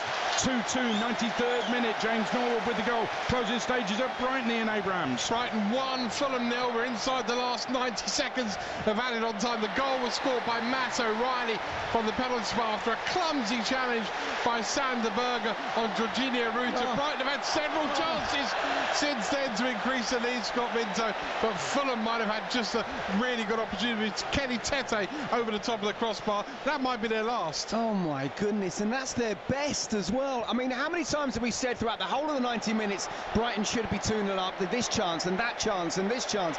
And I'm just thinking to myself, as you're saying that Sander Berge and Fulham will be kicking themselves in the way they've conceded that goal. But the second half, Brighton have stepped it up. They haven't had hardly any chances, Fulham. And then what happens? In the last minute of 6 minutes of injury time, Kenny Tete, as a volley, he's just got to direct it. Just let it come onto the side of his foot. Don't use any pace and power. Use the power and the pace of the cross. And in the end, he's hit it over. What a chance that was. By the way, we mentioned before that James Milner's come on.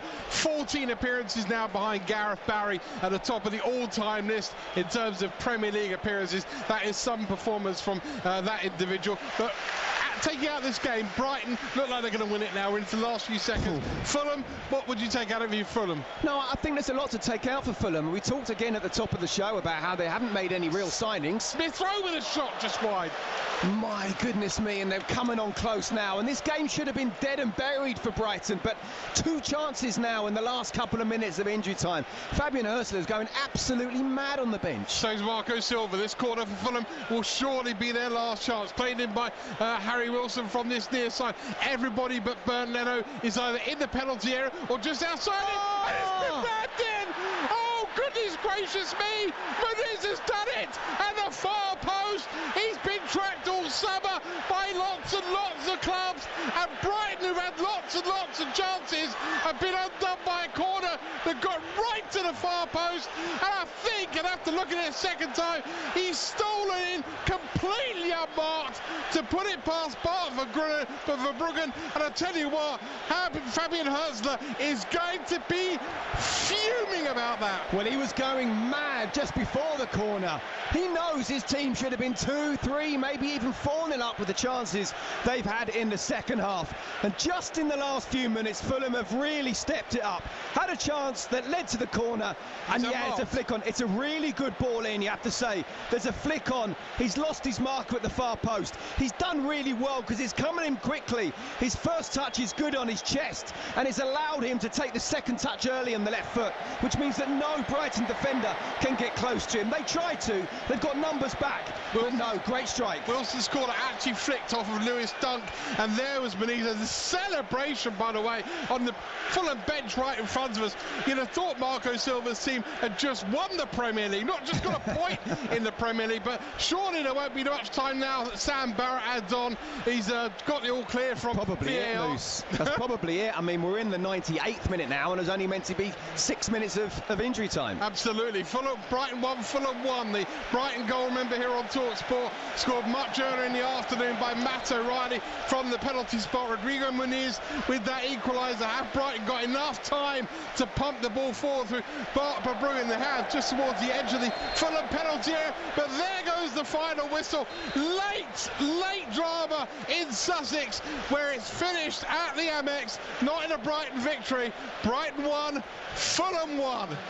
We'll get more on that very shortly. Elsewhere, Spurs have won 3-0. We'll be heading there shortly.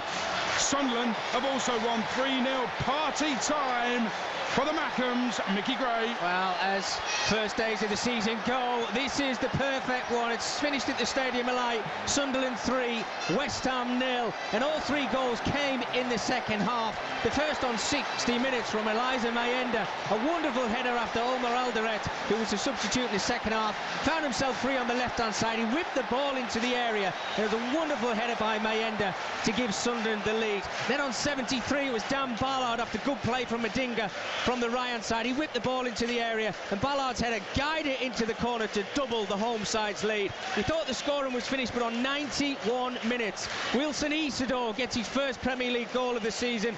Again, played in by Talby down that left-hand side. He had acres of space and just slotted the ball into the bottom corner. Questions over the goalkeeper, Hermansen. But it's been a perfect day at the Stadium of Light for these Sunderland supporters. A perfect day for those Sunderland players. Back in the Premier League, back where they belong. Question marks over Graham Potter. It's Sunderland who come away with all 3 points at the Stadium of Light. Finished here. Sunderland 3, West Ham 0. Mickey, I don't think there's anything positive we could say to West Ham fans. One of them has just messaged me saying simply doomed.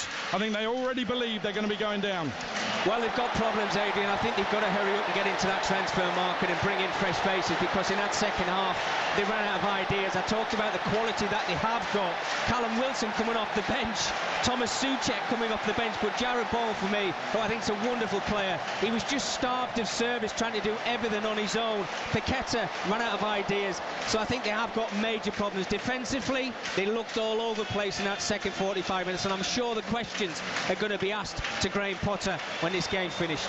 So Sunderland 3, West Ham 0. Late equaliser for Orient against Stockport 2-2. Late winner for Grimsby in League 2. Late equaliser for 10-man Gillingham in League 2 as well. That's finished 1-1 at Tranmere. Late goal at Ewood as well. Matt Jones. This is incredible. Blackburn 1, Birmingham 2. They've completely turned this game around, and it's all come from a Blackburn attack. It broke down. There were 21 players in the Blackburn half of the field for a corner. Birmingham cleared it, and they just went for it.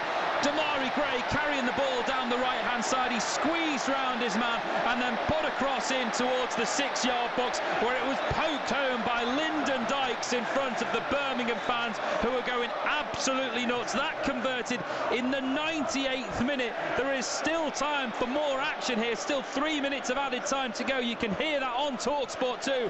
But what a comeback from Birmingham. Blackburn 1, Birmingham 2. And another late goal at the Den. This one, Charlotte Richardson. Millwall 0, Middlesbrough 3. Substitute Delano Berzog with a really smart finish. He made a clever little run behind the shoulder of his defender, just creating enough indecision between the Millwall centre-back and the on-rushing goalkeeper to squeeze between the pair, slot the ball home. 3 points, 3 goals, and a brilliant away day for Middlesbrough. Millwall 0, Middlesbrough 3. Well, Sunderland are top of the Premier League table on alphabetical order from Tottenham Hotspur, who also won 3-0 to the Tottenham Hotspur Stadium. Troy Deeney and Alex Crook. Yes, it finished Tottenham 3, Burnley 0. Thomas Frank's tenure as Spurs boss in the Premier League is off to a flyer, and it was a chastening return to the top flight for the Clarets. Tottenham took the lead in only the 10th minute. Mohamed Kudus, who was brilliant on his first Premier League start in Spurs colours, he whipped in the cross from the right-hand side. It was swept home expertly by Richarlison from 12 yards out. Richarlison doubled his and Spurs tally on the hour. Kudus once again with the assist. Another hanging cross from the right-hand side. This time it was a brilliant overhead kick into the top corner by the Brazilian. and it was 3-0 just 6 minutes later. Pape Sarr winning the ball inside the centre circle with a strong challenge. He immediately set Brennan Johnson clear. He waited for Martin Dubravka, the Burnley goalkeeper, to commit, and then calmly rolled it through his legs into the bottom corner. Troy, a brilliant start for Spurs, but already I think we're going to see it's going to be a long season ahead for Burnley. Yeah, absolutely. You know, you try and stay in the game as much as you can, but these are not going to be the games that Burnley had decided in their season on, but they didn't offer a lot going forward. Defensively was okay, but as soon as Spurs turned it up a level, they just couldn't live with them. But this is all going to be about Thomas Frank and Richarlison. For me, the best player on the pitch by a country mile was Kudus, and I think that's a steal for Spurs getting him in. He's going to be exciting. He's also emphatic. He's deliberate in when he goes past somebody and his crosses. For me, I think he's going to be an unbelievable signing for Spurs, and one that this fan base will really be excited about. And if Eberechi Eze was watching this game, we understand his move to Tottenham could be edging closer. I'm sure he would be licking his lips at the prospect of lining up for Thomas Frank. It finishes here. Tottenham 3, Burnley 0. Spurs 3-0 winners. Sunderland beat West Ham 3-0 here at the Stadium of Light. Let's round up what happens at the Amex this afternoon. It finished all square. Here's Scott Minto and Ian Abrams. Brighton 1, Fulham 1, and for large parts of the afternoon it looked like only one result here, and that was a Brighton win, especially when they took the lead midway through the second half with a penalty scored by Matt O'Reilly. Once on Fulham's books, he took the penalty after a clumsy challenge by Sander Berge on Jorginho Ruta, the penalty resulting in a goal for Brighton and what looked like a victory for them, especially when they created chance after chance. First of all, Minteu had a goal disallowed in the first half, wasted a golden opportunity, and then substitutes Gruda also missed the opportunity, and Gomez saw a shot from 25 yards almost fumbled into his own net by Bernd Leno, until we ticked that was into the 6th minute of added on time. A Harry Wilson corner, surely a last chance for Fulham, flicked on by Lewis Dunk in his 15th year at Brighton for at the far post, an unmarked substitute Rodrigo Muniz to steer the ball into the back of the net. Deserved point or daylight robbery, Scott Minto? No, I wouldn't say either. Closer to deserved point, but I do think Brighton should have seen the game out. You just mentioned about 3 or 4 chances they had to make that second goal, and they wouldn't have come back from 2-0 Fulham. I thought they were decent in the first half. Brighton stepped it up in the second. As I say, should have seen the game out, but all the while it's 1-0. We were saying that. They're still in the game. Kenny Tete had that wonderful chance just minutes before the equaliser, and then the equaliser itself. And I'm still got pictures of Fabian Hürzeler, you know, just before the corner actually, going absolutely mad. I can only imagine what it'd be like in the dressing room right now, because look, let's face it, as good a point as that is for Fulham, that's definitely 2 drop points for Brighton, a team that I genuinely believe will finish in the European places, and if they have a really good season, maybe even grab a 5th spot that is available at the moment. But you know, that's not a good start for them. No, I don't think Fabian Hürzeler will be happy when I speak to him. As for Marco Silva, I think his moves improved with 1 minute of the game left to play. It finished here, Brighton 1, Fulham 1.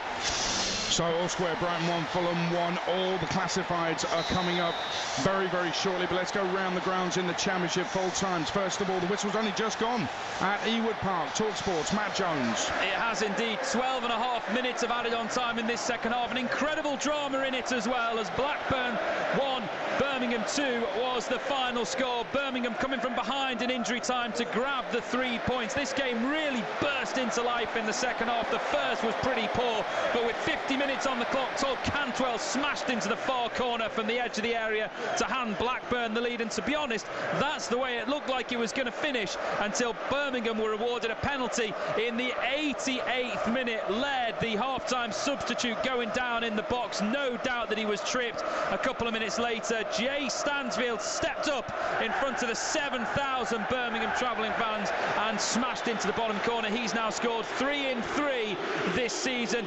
And then with just 2 or 3 minutes left to go in the game, Birmingham stole it. Blackburn were on the attack. They had a corner. It was a pretty poor one. It was cleared, but they didn't leave anyone back. There were 21 players inside the Blackburn half of the field.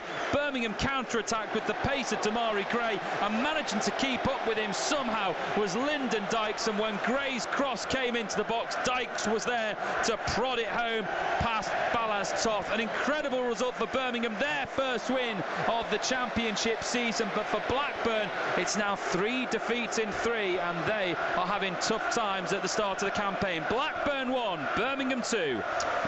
Late drama, that was live on TalkSport 2 this afternoon. Full-time at Ashton Gate in the championship. TalkSport's John Roder.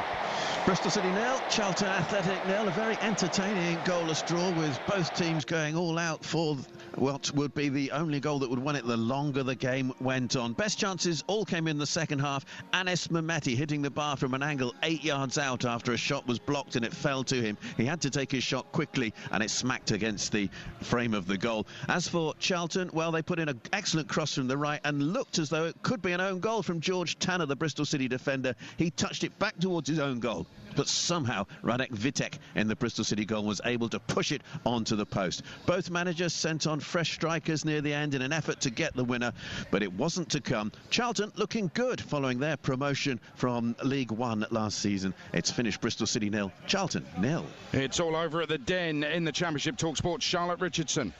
Millwall 0, Middlesbrough 3. As far as away day performances in the championship go, pretty perfect stuff from Borough, who win consecutive opening games in the second tier for the first time in 30 years. Durable defensively when they needed to be. A bright second half. Goals from Hayden Hackney, new arrival Alfie Jones and Delano Bergsold means it's 6 points out of 6 for Rob Edwards at the start of his tenure as boss. Millwall will regret not scoring when they had spells on top. They lack that clinical edge that their opponents so ruthlessly showcased down the other end. Full-time, Millwall 0, Middlesbrough 3. And full-time at Deepdale as well. TalkSport's John Dunn. Preston 2, Leicester 1. Just 7 wins from 23 here last season for North End. It's 1 from 1. This in front after 7 minutes when Alfie Devine chased a long ball down the right. He got to the ball before Jakub Stolacic, the Leicester keeper, right of the penalty area. Maybe the keeper should have stayed at home. Devine with a super finish from a really acute angle over on the far touchline. Preston could have doubled their lead. Osmajic in each half fluffed his lines. Michael Smith with a header just wide,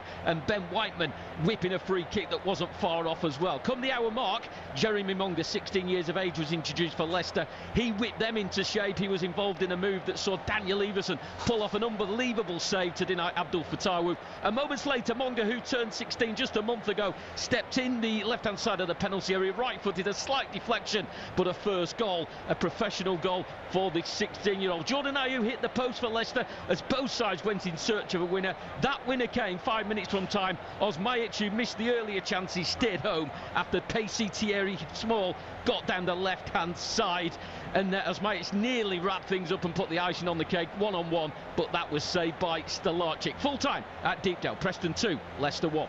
And all over at Hillsborough, TalkSport's Alan Biggs. Sheffield Wednesday 0, Stoke City 3. This is what happens when you run a famous football club as ruinously as Dejphon Chansiri. He's run it into the ground, sending a squad slashed by half into the season without a single new player and facing a points deduction from what is 0 points currently.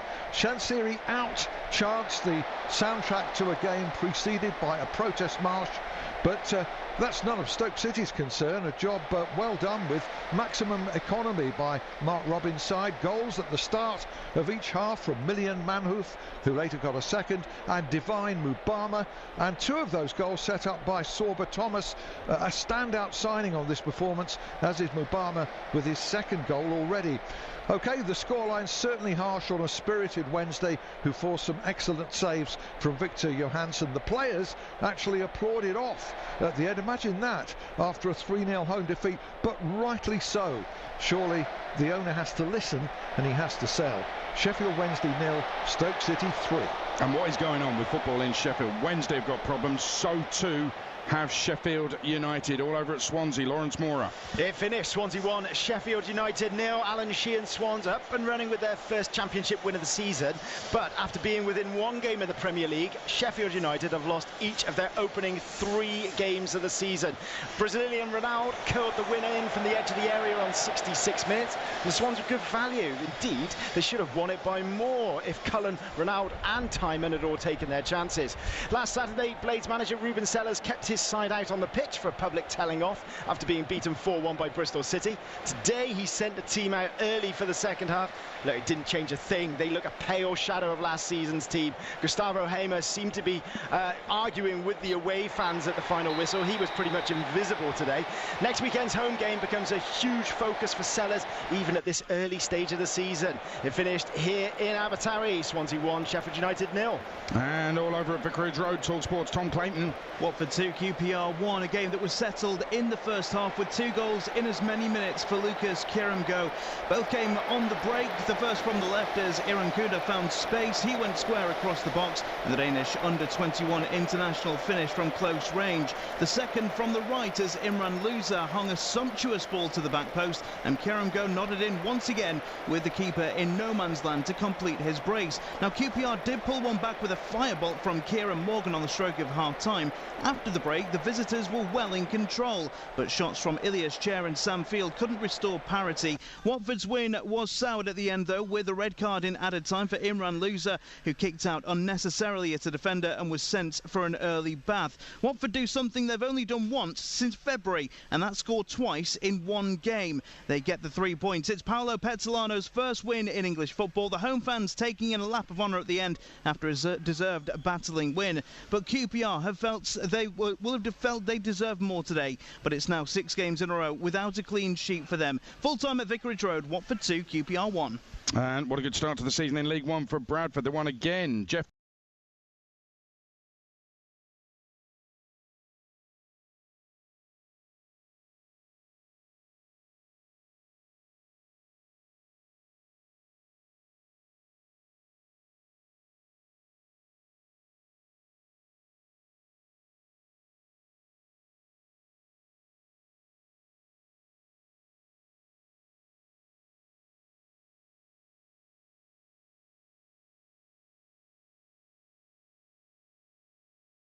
Exclusive Premier League commentary of Leeds Everton on TalkSport. Next up, it's the game day phone-in with O'Hara and Cundy, 03717 223344. Game online and on your smart TV. Game day phone-in. TalkSport. You've got to be saying something. The Sport Support Network. And welcome to another exciting phone call. We speak football. Game day phone-in on TalkSport.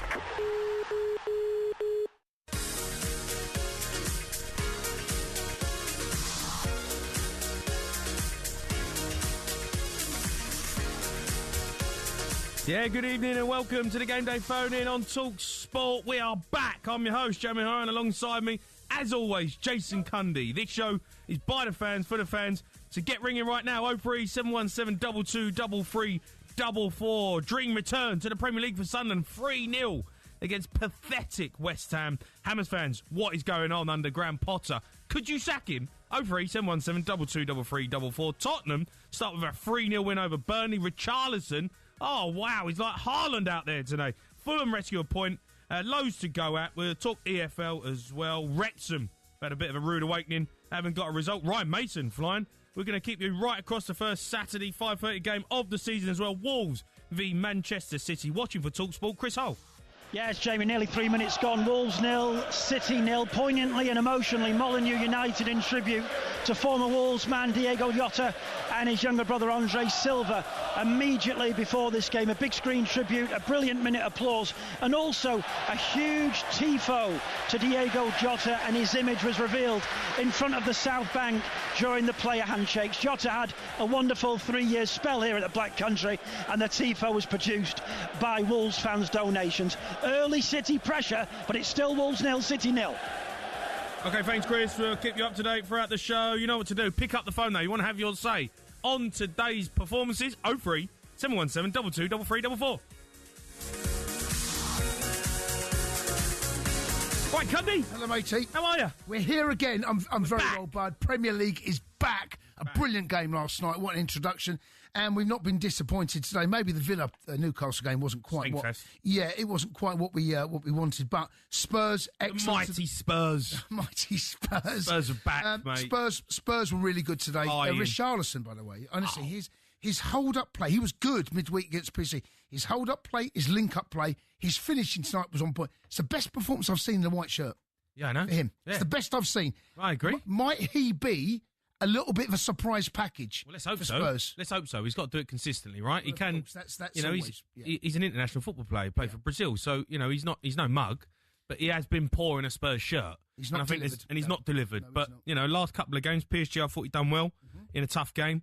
Today, I thought he was absolutely fantastic. He's going to keep Solanke out of the team for now, but he's got to do it week in, week out. Well, him and Kudos. That's the biggest thing. He's got to do it all the time. If those two can have a relationship, Yeah. and I'm not putting them on levels of Son and Kane yet. No, come on. Right? No. But if that can develop and that relationship can grow, I think Spurs fans can be excited. At Burnley. Here's one for you. Go on, Macy. I'm going to put it out there. Go Early on. doors. Go on. I think Richarlison scores more goals than Gyökeres this season.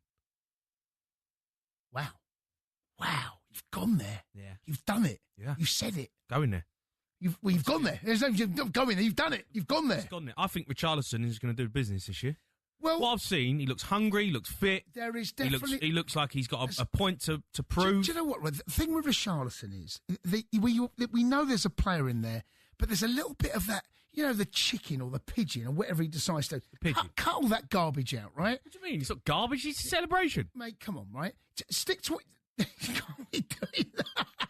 You can't do that, Jay. But come on. Too today. Yeah, but we know there's a player in there, don't like it, right? But there's a player in there. But that relationship between him and Kudos, if that can develop... Right, stop it. Stop doing it. I don't like it. I don't like looking at you. You look weird, right? Anyway, it's just stop doing the pigeon, you included, and get back to what you're paid to do, because when he's on point, Richarlison, and we haven't seen it enough in a Spurs shirt, but we know what he is capable of. And he's seen Solanke come in. Solanke's had an indifferent season last year. When Richarlison had injuries, I think that needs to be noted as well. Right? That needs to be noted. But I just wonder whether him and Kudos, is this now the new Kane-Son relationship that can develop? Let's hope so. Two brilliant finishes. The first finish, it's a toughie, that first one. Yeah, he's got to take it on the rise, get good contact, take it down, keep your techniques so the ball stays down. The second finish is out of this world. That's what the season contender already. It's a brilliant, technically, two really good goals. The second one's outstanding. Burnley, I mean, they conceded 16 goals all season last season. They conceded 3 now, mate. I mean, I don't know when they're going to, you know, we'll have a look at the fixtures. When do we think that they might equal that in the Premier League? Maybe 6 games in, something like that. Look, possibly. It's welcome back, isn't it, to Burnley? It's a different level, mate. And Scotty Parker knows it. He's played at this level. He's managed at this level. He knows what it's about, and he'll understand.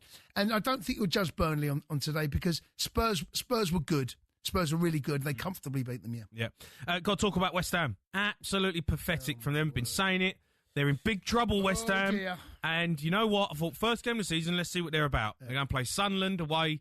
They're back in the big time. And they absolutely destroyed West Ham. Destroyed them. Right. All over the gaff, West Ham. Terrible performance. Goalkeeper looked like Danny Dyer was playing in goal. What is he doing? They've just spent 20 million quid on him. Jay, West Ham fans should be worried on that, on what I've seen, and also on the back of last season. Graham Potter's come in. I have to say, I thought it was a good appointment, and I'm going to have to stick to that at the moment. But I'm starting to have my doubts, because the performance from West Ham today, and I called it pathetic. They were pathetic today. Credit to Sunderland, because there's always another side, right? Sunderland went about their business, well organised. They were disciplined defensively. West Ham had possession, didn't do anything with it. But when they went forward, they caused problems. And that's a brilliant result for Sunderland. I think Sunderland need to enjoy it, because these results in the Premier League from promoted teams don't come around that often, right? No, What I will say is you played against a team that could be in a relegation fight. So don't quite measure it yet. There's bigger challenge ahead. But congratulations to Sunderland. Yeah, well done, yeah. They were really, really good. Good goals. But West Ham, they were pathetic. And that is a worrying performance. Well, let's go to Reece. He's a West Ham fan. All right, Reece? Oh, Christ. Can we go back to Desire, please? I've missed West Ham. Give me the first game of the season. Irons! Oh, Irons! Christ. What was that? I mean, when I saw the lineup come out at 2 o'clock, he's playing Guido Rodriguez and Ward-Prowse as a 2 in a wing-back system. So it's big reliance on his centre mid to get about the pitch. Mm-hmm. We've got him 2 cart horses holding the team down. Oh, come on. Potts has been playing all pre-season. He drops him. Didn't bring him on today. Potts has been really good pre-season. For a bit of positive, young lad, West Ham fan, Steve Potts' son. He drops him for Guido Rodriguez. We're trying to flog to Saudi for 6 million quid. I mean, Potter, for me, he's got a lot of questions to answer for me. I've yet to see us put performance in since he took over, and that was in January. I'm yet to see it. I go to all the home games. You're garbage. You're terrible, mate. We've been absolutely embarrassing since he took over. And I'm going to say it now. I don't really like him. He's boring. He's uninspiring. If he's given a team talk for the game, I'll probably switch off. He says the same platitudes every week. I'd love to see what positives he's getting from this game. No, I mean, come on. There's none. How many teams do Guido Rodriguez and Will Prowse get? Reece, let me tell you now, there is nothing to take from this game as a West Ham fan. It's as bad a performance, a result, as you could dread to fear going into your first game of the Premier League season. And the Lions. Look, it's one of those now. Don't look back on this result and get caught out. Look back at this result and say, something's got to change. That can't carry on. What we saw today cannot carry on. Look at our signings, right? We was rubbish last year in the league. We were rubbish for a while. And the answer is Carl Walker-Peters on a free, relegated. Hermansen, relegated, letting 80 goals. And Callum Wilson, who played less minutes than Antonio last year, had a car crash. Sullivan, we've all had enough here. We can't deal with this anymore. Reece. All right, Reece. It's a terrible... We get it. They're not happy. West Ham fans not happy. Let's go to Ryan. He's a West Ham fan. Ryan. All right, Ryan. Hello, chaps. Thank you for having me on. What's going on, matey? You are terrible. Can anybody explain to me why a established Premier League team are playing 5 at the back against a new promoted team? 5 at the back. We're playing 7 defensive players against Sunderland. How does that make any sense? I mean, you can play 5 at the back. It can still be an attacking lineup. I know what you're saying. Played it a lot at Brighton, didn't he? And I know what you're saying. It's not necessarily a 5. It's a 3, and you get extra men in midfield. Yeah, but you got Wan-Bissaka and Juve on the wings. Yeah. It's like we've got no wingers. We got it's insane. They're wing backs. Yeah, but and then we sell Kudus, and then it's we've got Wan-Bissaka and Juve. It's like there was no. I think we had 2 shots on target that were dribbling to the keeper. Look, we watched the game. Honestly, I couldn't believe how bad you were. Like I know, and I said it. I've said it over the last couple of weeks. I've said, I tell you what, one team. If there's one team who I think could be scarily in trouble, I thought West Ham, and yes, you've proved me right. You've proved me right today. You really have, because I'm worried. They're garbage. One of the worst performances I've seen. Yeah, it's like, come on, like if you're going to go play a team that are just been promoted, go and have a go. What's this whole let's play the West Ham way? 5 at the back, 3 defensive midfield players, and Bowen and Fulkrug up front. Like, that's not the West Ham way. What are we talking about here? West Ham way. You've got to stay up this season. Well, yeah, exactly. The West Ham way this year is going down, isn't it? Like, I think that was a worrying performance, and you're absolutely right, Ryan, to be concerned. The good news is you've still got 37 games to go, right? So there's enough time. For sure. And sure. But I've called them pathetic. Today was pathetic. Sunderland were good, but Sunderland didn't have to be brilliant. They won 3-0.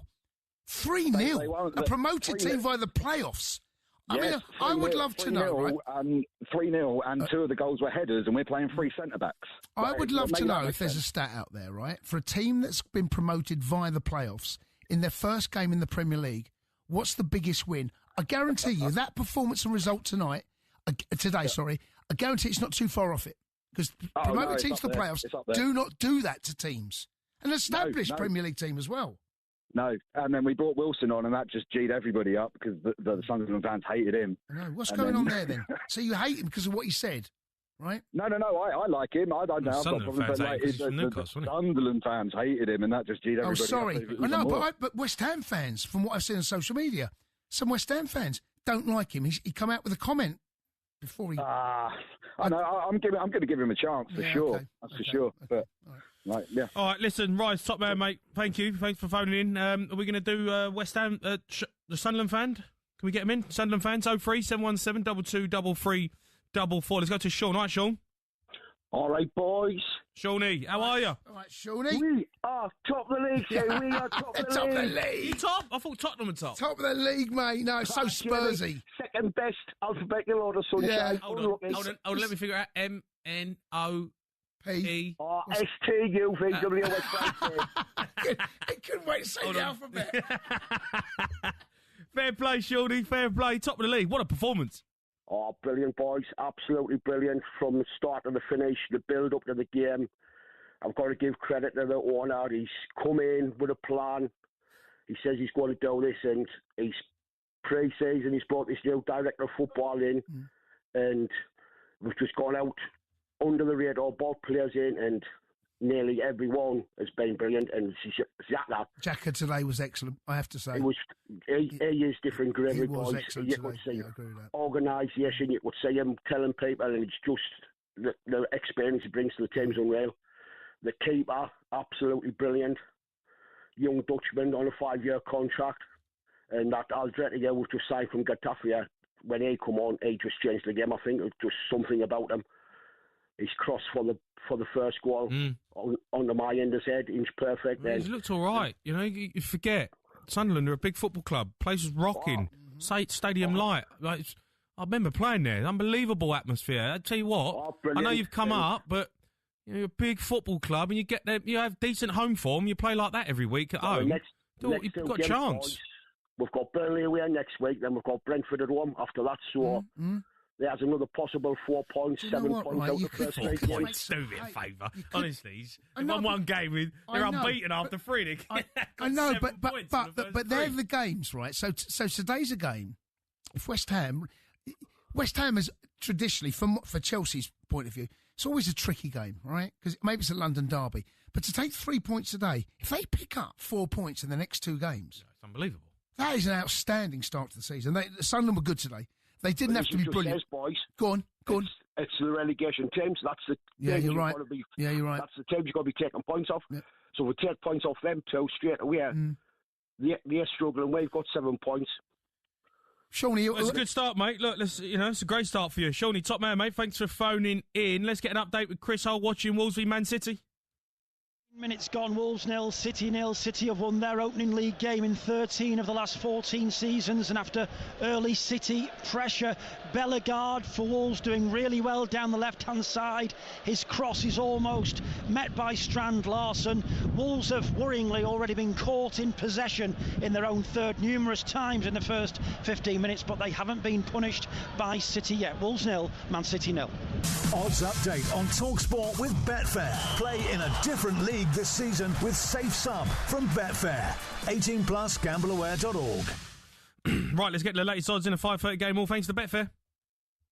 It is currently 0-0 between Man City and Wolves. Wolves to win is 11-2. The draw is 3-1. Man City to win is 2-1 on. That's all thanks to Betfair. 18 plus, gambleaware.org. Odds update on TalkSport with Betfair. Play in a different league this season with Safe Sub from Betfair. 18 plus, gambleaware.org. Right, get your calls in on the game day phone in. Loads to talk about. West Ham fans, pathetic today. Want to hear from you. 03 717 22 3344.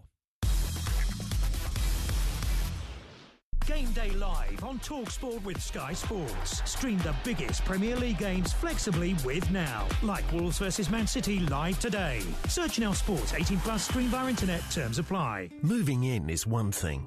Making it feel like home, that's where Gumtree comes in. You spot a leather 3-seater sofa. It's gorgeous and local, and it's yours by the weekend.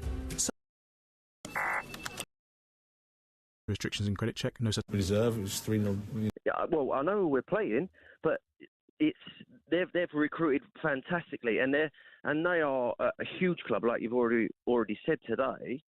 They're a massive club. Listen, I get it. It's hard. And it's going to be competitive. But you're playing a newly promoted team who come up via the playoffs. They've beat you 3-0. And you're absolutely embarrassingly bad. I know last season weren't great, but that can't be an excuse for this season. No, and what I don't understand is surely letting Fabianski go and dropping Areola, getting this new guy in. Nothing against the new guy. Was buying a keeper and letting Fabianski go really the top of the priority list. I mean, the keeper today was absolutely the keeper. I was a manager of Billericay. If he'd done that at Billericay, I would have dropped him for the next game. How did he get the nod over Areola? And why has Fabianski got surely? Can't believe what I was watching.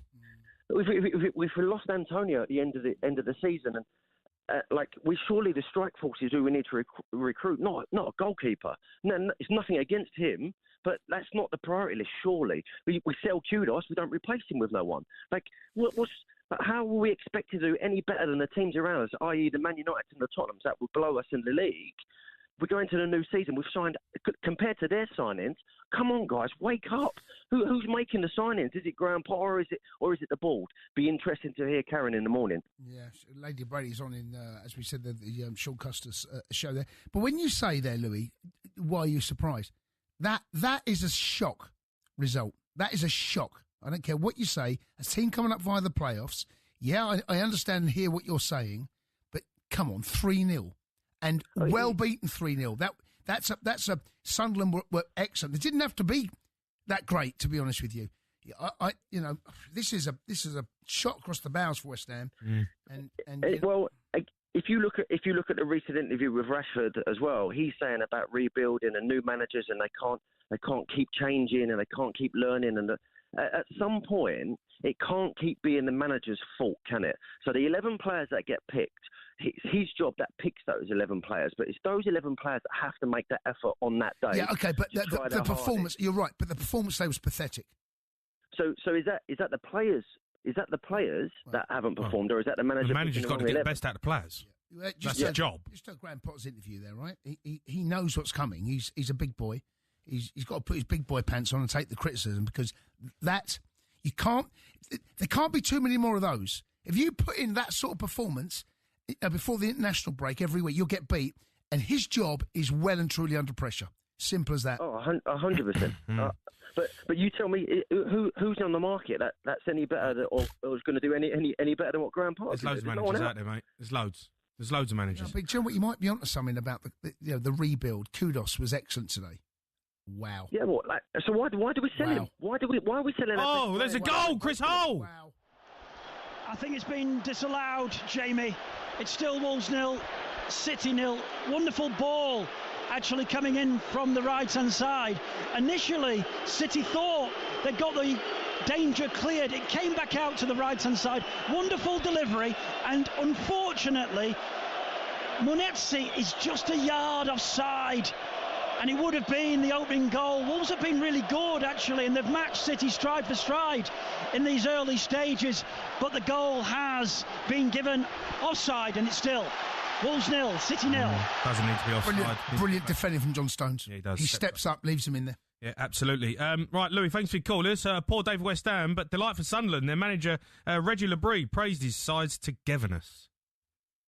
I think we showed today what was our main strength last season, our togetherness, the way we can suffer together, and we feel that we are strong as a unit. So it's really well played from the coaching staff, from the recruitment structure as well, and for the players to give this important key pillars to our team. Yeah, let's go to Ben. He's a Sunderland fan. All right, Ben? Benny boy. All right, Jimmy. All right, Jason. Hello, matey. How are you, mate? Feeling good? Happy days, top of the league, eh? Yeah. Top of the league, mate. What a start. How boring are West Ham, man? Terrible. How boring are they? Terrible. But look, very boring. You were fantastic today. Energy all over the park. Great atmosphere. Good in the box. Absolutely. Both boxes. You know, you've got it done. Fair play. Absolutely, man. Wasn't expecting it. No, I don't think anybody was. I think we need to start, like, this result has showed us that we can break the stigma of the bottom three are going to be us, Leeds and Burnley. We need to break that, and I think that today showed it. I mean, it's a long season, don't get us wrong, but starting off for a win away. Let's get carried away, man. Yeah, let's get carried away. Enjoy the ride. But do you know what, right? It set the tone, and it set a standard, because if there is going to be, and I think there's 3 or 4 teams that potentially could be in and around those bottom places, right? West Ham are one of those, and you've got yourselves over them today. That's a chastening defeat for West Ham. That is a bad defeat, and you guys can feed off that. As I said, you got Burnley now away, right? Burnley. I mean, that was a championship game last season. If you can pick up 3 points there, wow. You know, exactly. Win the next 3 games. Look, we've got Burnley, we've got Brentford, all winnable games. Mm-hmm. You start picking your points up now early. You don't need to worry about it at the end of the season. We get our points, stay up, and then That breaks the stigma. I thought you could today. Thought you'd done all right. Fair play to you. We were class all over. Xhaka is just different, Gravy, man. Xhaka's just settling the game down when in other seasons would have been steady up and going forward. When no, we just keep the ball. If we've got the ball, the other team can't score. It's a hell of a signing, Xhaka, though, isn't it? To be fair, silly. It is a great signing. Do you know what I mean? Today he showed. Silly, man. It's ridiculous. Class. Yeah, he showed his class today. Yeah, he's top quality. Fair play. Absolutely. Right, Ben, you're a star, mate. Appreciate you phoning in. Loads to go at. Give us a call on the game day phone in 03 717 22 344. Game day phone in on Talk Sport with Enterprise Rent-A-Car. Here for it. Book now at enterprise.co.uk. MyMotorworld.com. Do you need protection and gloss for your car? Use new CarPlan Demon Shield.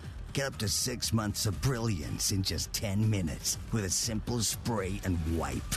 CarPlan Demon Shield, the smart paint work sealant for your car. Let the demon do the work. Buy now at mymotorworld.com. mymotorworld.com. Vodafone's new customer service is a little bit different. It's called Just Ask Once. Message them on the Vodafone app. You deal with one person and they keep you updated until it's sorted, so you can get on with your day. Walk-e's ears then. Just Ask Once. Customer service made easy from Vodafone, the nation's network. Available via your My Vodafone app. Messaging service only. Exclusions apply. Vodafone UK, supporting the nation since 1984. More details, vodafone.co.uk/network. With a Travis Perkins trade account, you open the door to big trade deals every single month, right through August. Get 900 by 600mm porcelain paving tiles in various colours from as little as £24.50 per square metre. Join the club and get this and other big trade deals this August with your trade account. Travis Perkins, doing what matters for the trade. All prices exclude VAT at 20%. You take such pride in your work. You check every teensy detail. You always clear up after yourself, and you leave each customer as happy as a clam. You do all this because it matters. It also matters to Trust a Trader, where millions of people go to find top-notch tradespeople just like you. So if you're ready to build your business even further, apply to join the Trust a Trader professionals. When it matters, TrustATrader.com. Love football. So do we. At Sporting Life, we give you access to premium sports betting insights, and it's all completely free. Whether it's the tension of the match or the thrill of the goal, we're here because every moment matters. Join Sporting Life today to enhance your betting experience with in-depth analysis, exclusive content, and the latest form and stats. When it comes to football, we're on your side. Search Sporting Life. I see you lurking down there. I know why you're here. My mum said you'd come, eventually, that you'd pick on either my dad or my uncles. That's what you do to older guys, right? Then with black men, you target them twice as much. Well, it's not right and it's not fair, and we're not going to let you get away with that. Not for one more second. Prostate cancer is the most common cancer in men. It's about time we stood together against it. Prostate Cancer UK. Game day phone in on TalkSport with Sky Sports. Stream the biggest Premier League games flexibly with Now. Like Manchester United versus Arsenal live tomorrow. Search Now Sports 18+, stream via internet. Terms apply. On 1089 and 1053 medium wave, on your mobile and on your smart TV. Game day phone-in. Talk Sport. The nation's favourite football dog and bone moan zone. It's frothy football, man. Radio's fastest moving football face-up. Game day phone-in on Talk Sport. You're listening to the Game Day phone-in on Talk Sport. Me, Jamie Hine, Jason Cundy. Reminder of today's Premier League results. Today's early kickoff finished Aston Villa 0, Newcastle 0. That was live and exclusive on TalkSport. Bit of a stinkfest. In the 3 p.m. zone, Tottenham 3-0 against Burnley. Big result. Richarlison with 2 goals. One absolutely super goal. Sunderland, they beat West Ham 3-0. Unbelievable performance. Brighton 1-1 with Fulham. Fulham get one right at the death in the 5:30 game. It's 0-0 between Wolves and Man City. 03 717 22 33 44 for your say on those games. Plus, We've got a bit of EFL Championship, but there is a goal at Molineux. Chris Hall. Yeah, that's right, Jamie. We've got 34 minutes on the clock, and it's Manchester City who take the lead. Wolves 0, Manchester City 1. City, the champions, 6 times out of the last 8 seasons, and it's Erling Haaland who will probably score one of his most simple goals this season. Rico Lewis putting the ball across the face of the goal, and Haaland starting it home from a matter of a couple of yards out. It's Wolves 0, Man City 1. Erling Haaland's back in business. Here we go. It's going to be an unbelievable season, this. Wow. A dream start, though, for Thomas Frank in front of Spurs fans. He spoke to TalkSport's Alex Crook following the 3-0 victory over Burnley. You mentioned Kudus there as one of the standout performers. What was it in particular you enjoyed about his performance? I think his hold-up play, we could give it to him and it just stick, and then he get out of a tricky situation. His 2 assists, especially the second one. His ability to create... not an overload, but create opportunities about beating his man. So very happy in general with his performance. And the second goal from Richarlison in terms of a finish was absolutely outstanding. Does that show us that confidence-wise and mentally he's in a good place right now? He is definitely in a good place. Also, if you saw the performance against PSG, he was also good in that. And now we added goals to his tally. I think that's extremely important. And, you know, the second goal, I don't think I mentioned it. My analysis department told me that it was 17 passes. Every player in the team touched the ball and finished with an unbelievable finish. So that's maybe already goal of the season. And in terms of the season ahead, obviously in the Premier League, it was really disappointing for Tottenham last year. What is the aim now? Because nobody's really talking about you as being sort of top 4 contenders. You happy to go under the radar in that respect? I'm very happy that we won today, and then it will not change that. I will focus on the next game. Not before Monday, to be fair. I think tomorrow I'll just relax. It'll been some really busy weeks, so I'll take a good glass of red tonight, enjoy it, and then Monday we look forward, and then we'll do everything we can to beat City next Saturday. Just last one from me. In terms of new signings, are you close to getting anybody over the line? We are in the market. Daniel, Johan and Vinna are working very hard. If we can, we'd like to improve the squad, but we all want players in who we think can improve us. Yeah, that's Thomas Frank speaking to Alex Crook. Let's go to Louis. He's a Spurs fan. Louis? All right, Louis. You're all right, fellas. How are you? I'm all right, mate. I'm all right. Decent performance that today. It was, and look, I listened to you guys on Wednesday evening. I thought Wednesday was an encouraging performance. It was a good enough platform. Yeah, we gave the 2-goal lead away. 5 minutes is poor. You wouldn't really expect that, but this I feel like was a slightly different performance. We obviously had more of the ball, whereas on Wednesday... You'll have to wait there because there's a goal. Molineux, Chris Hall. Yeah, Wolves 0, Manchester City 2, and it's a lovely strike. And it's come from Reinders on his debut. The holding midfielder for Manchester City, he just slots the ball in. It's on the left-hand side of the penalty area he's played in, and it's a wonderful finish. And Manchester City take control here at Molineux. Wolves 0, City 2. Yeah, really good goal. He's looking like a good player already.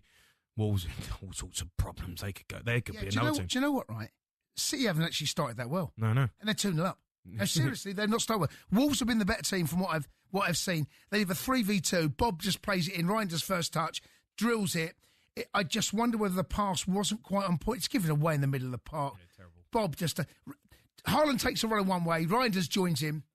It's a lovely finish in the end. It's a really good finish. That's a great goal. Well played. Let's go back to Louis. We're talking about Spurs. Louis, look, Thomas Frank, he was happy with the performance today. And look, we have to say Richarlison, it was the best I've seen him play. Yeah, he looks a lot more lean this year. I feel like last year he looked quite stocky, and then he had some injuries, and I think his whole career at Spurs has been plagued by injuries. And he gets back into form, and then there's another injury. But we all know that on his day, he can be a really top striker. So let's just hope he stays injury free, and then it elevates the need for Solanke to perform better to then get back in the team, and that's something that Spurs have been missing for years in terms of quality and depth. And it's quite exciting if the links to Eze come through and Eze gets added to that team, and potentially Savinho. All of a sudden, the whole team, the starting 11 on a Saturday or Sunday, whenever that may be, they're all going to have to perform, because all of a sudden, there's a chance their place isn't necessarily certain. Yeah. I think if we get Eze over the line, like Brennan Johnson, fair play to him, scores today, gets on anything, but I think Eze's just got so much. Do you know what makes me smile? It's so Spursy, right? To win 3-0 on opening day and miss out on top spot by alphabetical order. So Spursy, isn't it? Don't stop giving it. It's so Spursy. Who cares, mate? We've won 3-0. I know, but Sunderland are top. It's because you're Tottenham. That's why. Cundy, you said earlier about, it's just Burnley, but look at Spurs last season. We were 1-0 up at home to Leicester and we bottled it. Yeah. So, I mean, there's still you plenty can of time to do that. Don't worry about that. You've got 37 games to prove me right. Well, I'll give you a call back at the end of the season. Do it. Louis, top man, mate. Appreciate your call. Can we go to Simon? He's a West Ham fan. Simon? Evening, chaps. Right, I used that word pathetic when I called in, and you summed it up exactly as I saw it. It was pathetic. And what I'm interested to know is why West Ham are buying players from relegated sides instead of looking for hungry players who are in the Championship, maybe, who want to come up and prove how good they are. I mean, that goalkeeper today, does he not know that he's supposed to be in goal, not on the halfway line? Honestly, mate, it was a non-league performance from him. It was. It was terrible. The two goals. I mean, the first, the header, should do better. He's not planted. He's up in the air. He should be grounded. Yeah, that's the problem. He's in the air, so he can't move his feet. No. And then when he does move his feet, he's slow. The third goal, I mean, what is he doing? I mean, he's gone to make a save and completely missed the ball. It's pathetic. Yeah, well... Come on, how much you paid for him? How much you paid for him? Whatever it was too much. Well, look. I mean, look... 20 million, I think. When I looked at West Ham, I didn't think it was like you needed a goalie. But I think it's unfair. Strikers and players. But it's unfair just to blame him, by the way.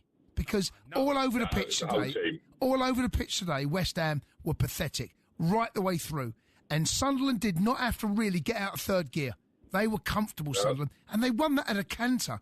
And there'll be tougher games ahead for them, of course there will be, but what an introduction back to the Premier League. Thank you. They must be rubbing their hands together, thanking West Ham for being so bad. Well, so all the other teams who now see what they're up against. And Potter, what is he doing? I mean, I actually was an advocate for him when I thought, before we got Lopetegui, I thought, he'd be a good signing. Saw what he did at Brighton.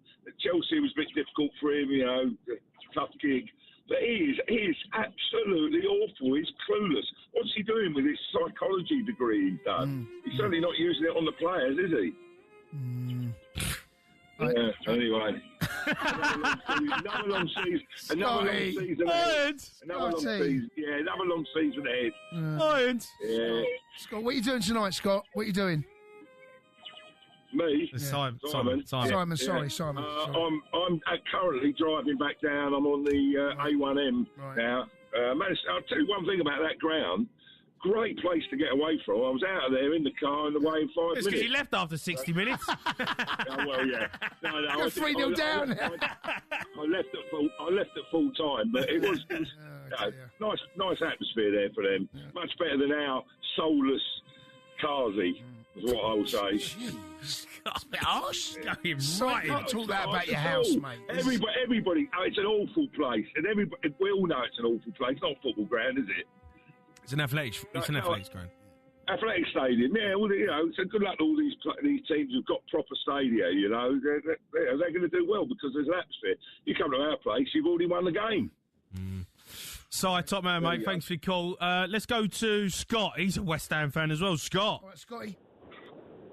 Good evening or afternoon, whatever it is, Jason and Jamie. How you doing, lads? I'm good, Scott. I'm good. I mean, I bet you're really. Yeah. Kudos, mate. Good player. Thanks for letting us have him. Good player. 2 assists today. You know what? There we go. Right. That's part of the problem. Yeah. No, don't be wrong. Kudos was pretty pony last season for West Ham, right? But what he did, So I look at Potter. Yeah. He's a possession-based manager rather than a progression-based manager. You've got possession, but there's no progress. Someone like Kudus would sit there, grab the ball and run through Sunderland today and get us up into places where we can sit there and maybe give them a bit of bother, right? Mm-hmm. There's no way Potter's going to go. So West Ham fans, let's just sit there and understand he ain't going to go because it's going to cost God knows how much million to get rid of him and all the people he's brought in, McCauley and God knows who else, Anglican, the goalkeeper. Gone, right? Not a chance. Yep. I watched that game today, Xhaka is a central midfielder. He bosses the centre of the midfield. Now, don't be wrong, first half, we were okay, right? But their managers clearly turned around and gone to them, look, listen, lads, yeah, they're doing some nice stuff, but if we go at them, they ain't got an answer. And they've got a £2 million striker in Mayenda that scores a header beyond a £20 million goalkeeper and over £100 million worth of centre-halves. Right? It was... So I've been up there today, like the first half, like, I was expecting, you know, don't be wrong, whenever you go up against a team at home that's just come up, you don't want to be seeing them, right? Because they're going to be, the crowd are going to be up for it. They're going to be. No, but you've got to put your foot down on them. Do you know what I mean? You're an established Premier League outfit. Exactly, Jake. I get exactly right. And I thought that we nullified their fans, like in the first half. They didn't really have anything. They weren't really doing anything. You could see that the fans were like, "Oh dear, we're in the Premier League," but not because West Ham were doing anything, because they weren't. And in the second half, they come out and went, look, the two wing-backs are high up, get the ball over the top. The central midfielders haven't got a bit about them at all. Pre-season, you sit there, right, the last couple of games of pre-season, that's the time when you look at it and you think, oh, maybe that's the team we're going to sit there and start with, right? We start with Rodriguez. I didn't see the bloke sit there and play any minutes of pre-season. Scotty. You can play. Listen, you can play your violin. What I will ask, you see you've got Brady on in the morning. You've got Karen Brady on in the morning, haven't you? Yep. Right? I'd love her to sit there and speak to me or speak to a West Ham fan and actually let us know what is going on at that club. Well, I'm going to let you know. Tomorrow morning, West Ham Vice Chair Baroness Karen Brady is going to be joined in the studio, Sunday edition, with Sean Custis and Henry Winter. They'll discuss West Ham's first game away at Sunderland, brutal, the club's transfer window, PSR, and much more. West Ham's Vice Chair Baroness Karen Brady, Sunday edition, tomorrow morning from 9 a.m. So West Ham fans, set your alarms, tune into Talk Sport, because that is going to be one to listen to. Keep your calls coming in. 03 717 22 33 44. Game Day Live on TalkSport with Sky Sports. Stream the biggest Premier League games flexibly with Now. Like Wolves vs Man City live today. Search Now Sports 18 plus, stream via internet, terms apply. You could be a lotto millionaire like Terry. Get your ticket for tonight's draw. The National Lottery. Rules and procedures apply. Players must be 18 or over. School's out for summer. At Tesco Mobile, our deals will help you make the most of it. Make the flip to the new Samsung Galaxy Z Flip 7 FE. With 12 gigs of data for just $34.99 a month with Club Card prices, saving you £324. And you'll collect Club Card points too. How you choose to spend them is up to you. It pays to be connected. Search Tesco Mobile. Every little helps. End 7th of September. Club Card and 36-month credit agreement required. 18 plus only. Collect 1 point for every £1 spent. Terms at tescomobile.com/terms. Hello. Hi, my boiler's been making this sound. Oh, like an kind of, a bit more that's it. Yeah, that's a blocked condensate pipe. Checkatrade approved tradespeople commit to delivering quality work and communicating honestly, even if it is in from plumbing to roofing to electrics. Download the Checkatrade app. Checkatrade, a job done right. Checkatrade.com. You've reached the final level. The Spicy McNuggets side mission. Maximum flavour, crispy crunch, and a spicy dip with a kick. Are you ready? Spicy McNuggets, for a limited time only. Until the 9th of September 25. Fees apply to delivery. Participation and price may vary. Subject to availability. Serving times apply. Yorkshire tea, where everything is done proper. Yorkshire tea, where everything is done proper. Maybe not. Yorkshire, Yorkshire, Yorkshire tea, where everything's done properly. Yorkshire, Yorkshire, Yorkshire tea. Right, enough of that. How about Yorkshire tea, where everything's done proper? For a new or nearly new car, head to Lookers. A huge range, many under 1 year old. Backed by our 10-day price guarantee. We'll price match on like-for-like models. We're never knowingly beaten on price. Plus, on selected stock, drive away from just 8.9% APR representative on PCP. Search lookers.co.uk. Ownership on full payment. For T's and C's and exclusions, visit lookers.co.uk. Credit subject to status. Lookers is a credit broker, not a lender. Game day phone-in on TalkSport with Enterprise Rent-A-Car. Whatever it is, we're here for it. Sunday afternoon, live Championship football on TalkSport 2. He's going to let fly. Oh, what a strike! Ipswich versus Southampton. Ball comes in. Nothing you can do about that one. Kick-off, 12 noon. Can you believe it? Sunday afternoon on footballing deity. TalkSport 2. Kick it.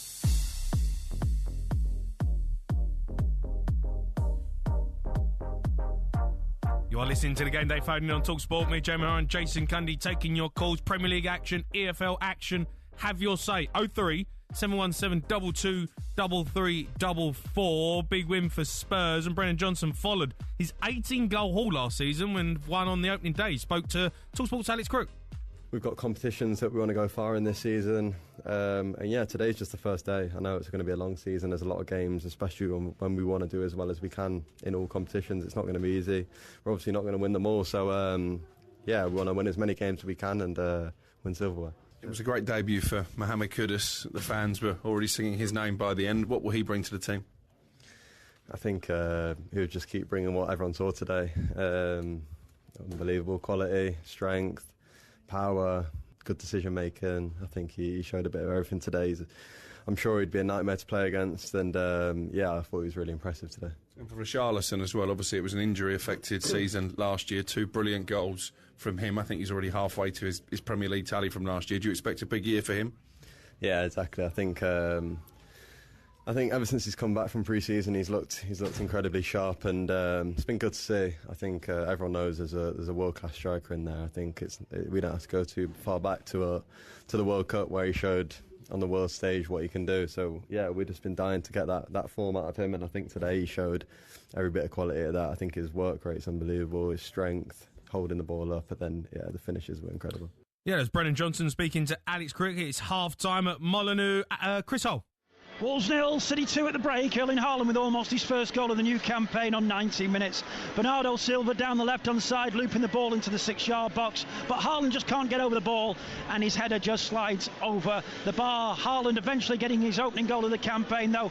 10 minutes before the break, Rico Lewis playing the ball into the 6-yard box from the right-hand side, and Haaland taps home for what will be his easiest goal all season on day one. For City's second, 3 minutes later, Wolves were caught on the halfway line. The impressive Oscar Bob and his mesmerising feet, playing in Rangers for his Premier League debut for City. He's signed from AC Milan, of course, and he slots home superbly into the opposite corner of the goal, just inside the box. Wolves had a really good period midway through the first half. Munetsi had a goal ruled out for offside, but Wolves in the second half must be careful this one doesn't run away. Wolves 0, Man City 2.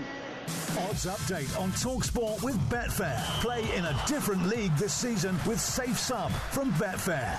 18 plus, gambleaware.org. Yeah, let's take a look at the latest odds in the 5:30 game. All thanks to Betfair is 2-0 to Man City. Now, Wolves to win is 66-1. The draw is 16-1. And City to win is 33-1 on. That's all thanks to Betfair. 18 plus, gambleaware.org. Odds update on TalkSport with Betfair. Play in a different league this season with Safe Sum from Betfair. 18 plus, gambleaware.org. Right, keep your calls coming in. 03 717 22 3344. Want some EFL callers as well, please. Some big results happened today. But let's go to another Spurs fan. Darren's phoned us up. Right, Daz? All right, Dazzler. Hi. How are you, Daz? Are you good? I'm doing really good, thank you. It was a good game. Yep. I liked the new signings. They did well. Mm-hmm. And Richarlison, if he plays like that during the season, I'll be very happy. Yeah, it was good today. He's got to do it consistently, hasn't he? You know, he's shown today that he's got a top performance in the locker, so do it week in, week out. He's got he's got a big season coming up. He's got World Cup year. He's been an international football player for Brazil. He's going to want to be there. You know, might have a kick up the backside that he needs. Last season he was poor. He looks sharp. Yeah, he definitely does. And I also think we get Eze and we get Savinho. I think they could be two signings that make us possible to get top 6. Yeah, I think top 6 is realistic.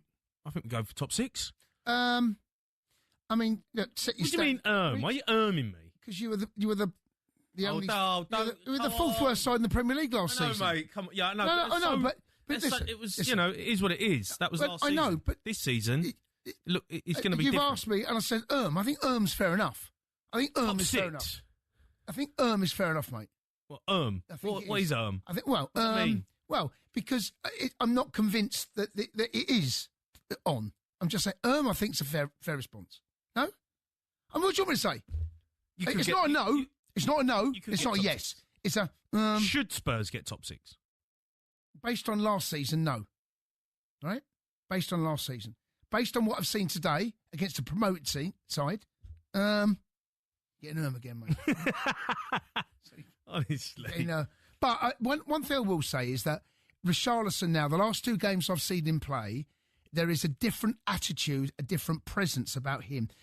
I can't help but, even against PSG midweek, his hold-up play and his link-up play. Because, yes, you're talking about the goals, and goals are the bread and butter of a front man, right? Yeah. But they have to do more. They've got to contribute more to build up, and they've got to contribute more in getting teams higher up the pitch. Today, he was excellent. I said to you, watch his movement, watch how good he is, coming to feet, flicking balls around the corner, holding up, dragging defenders out of space, and then on top of that, he gets the 2 goals. Today he was outstanding, right? He was. And I saw that against PSG as well. I've just watched so many performances from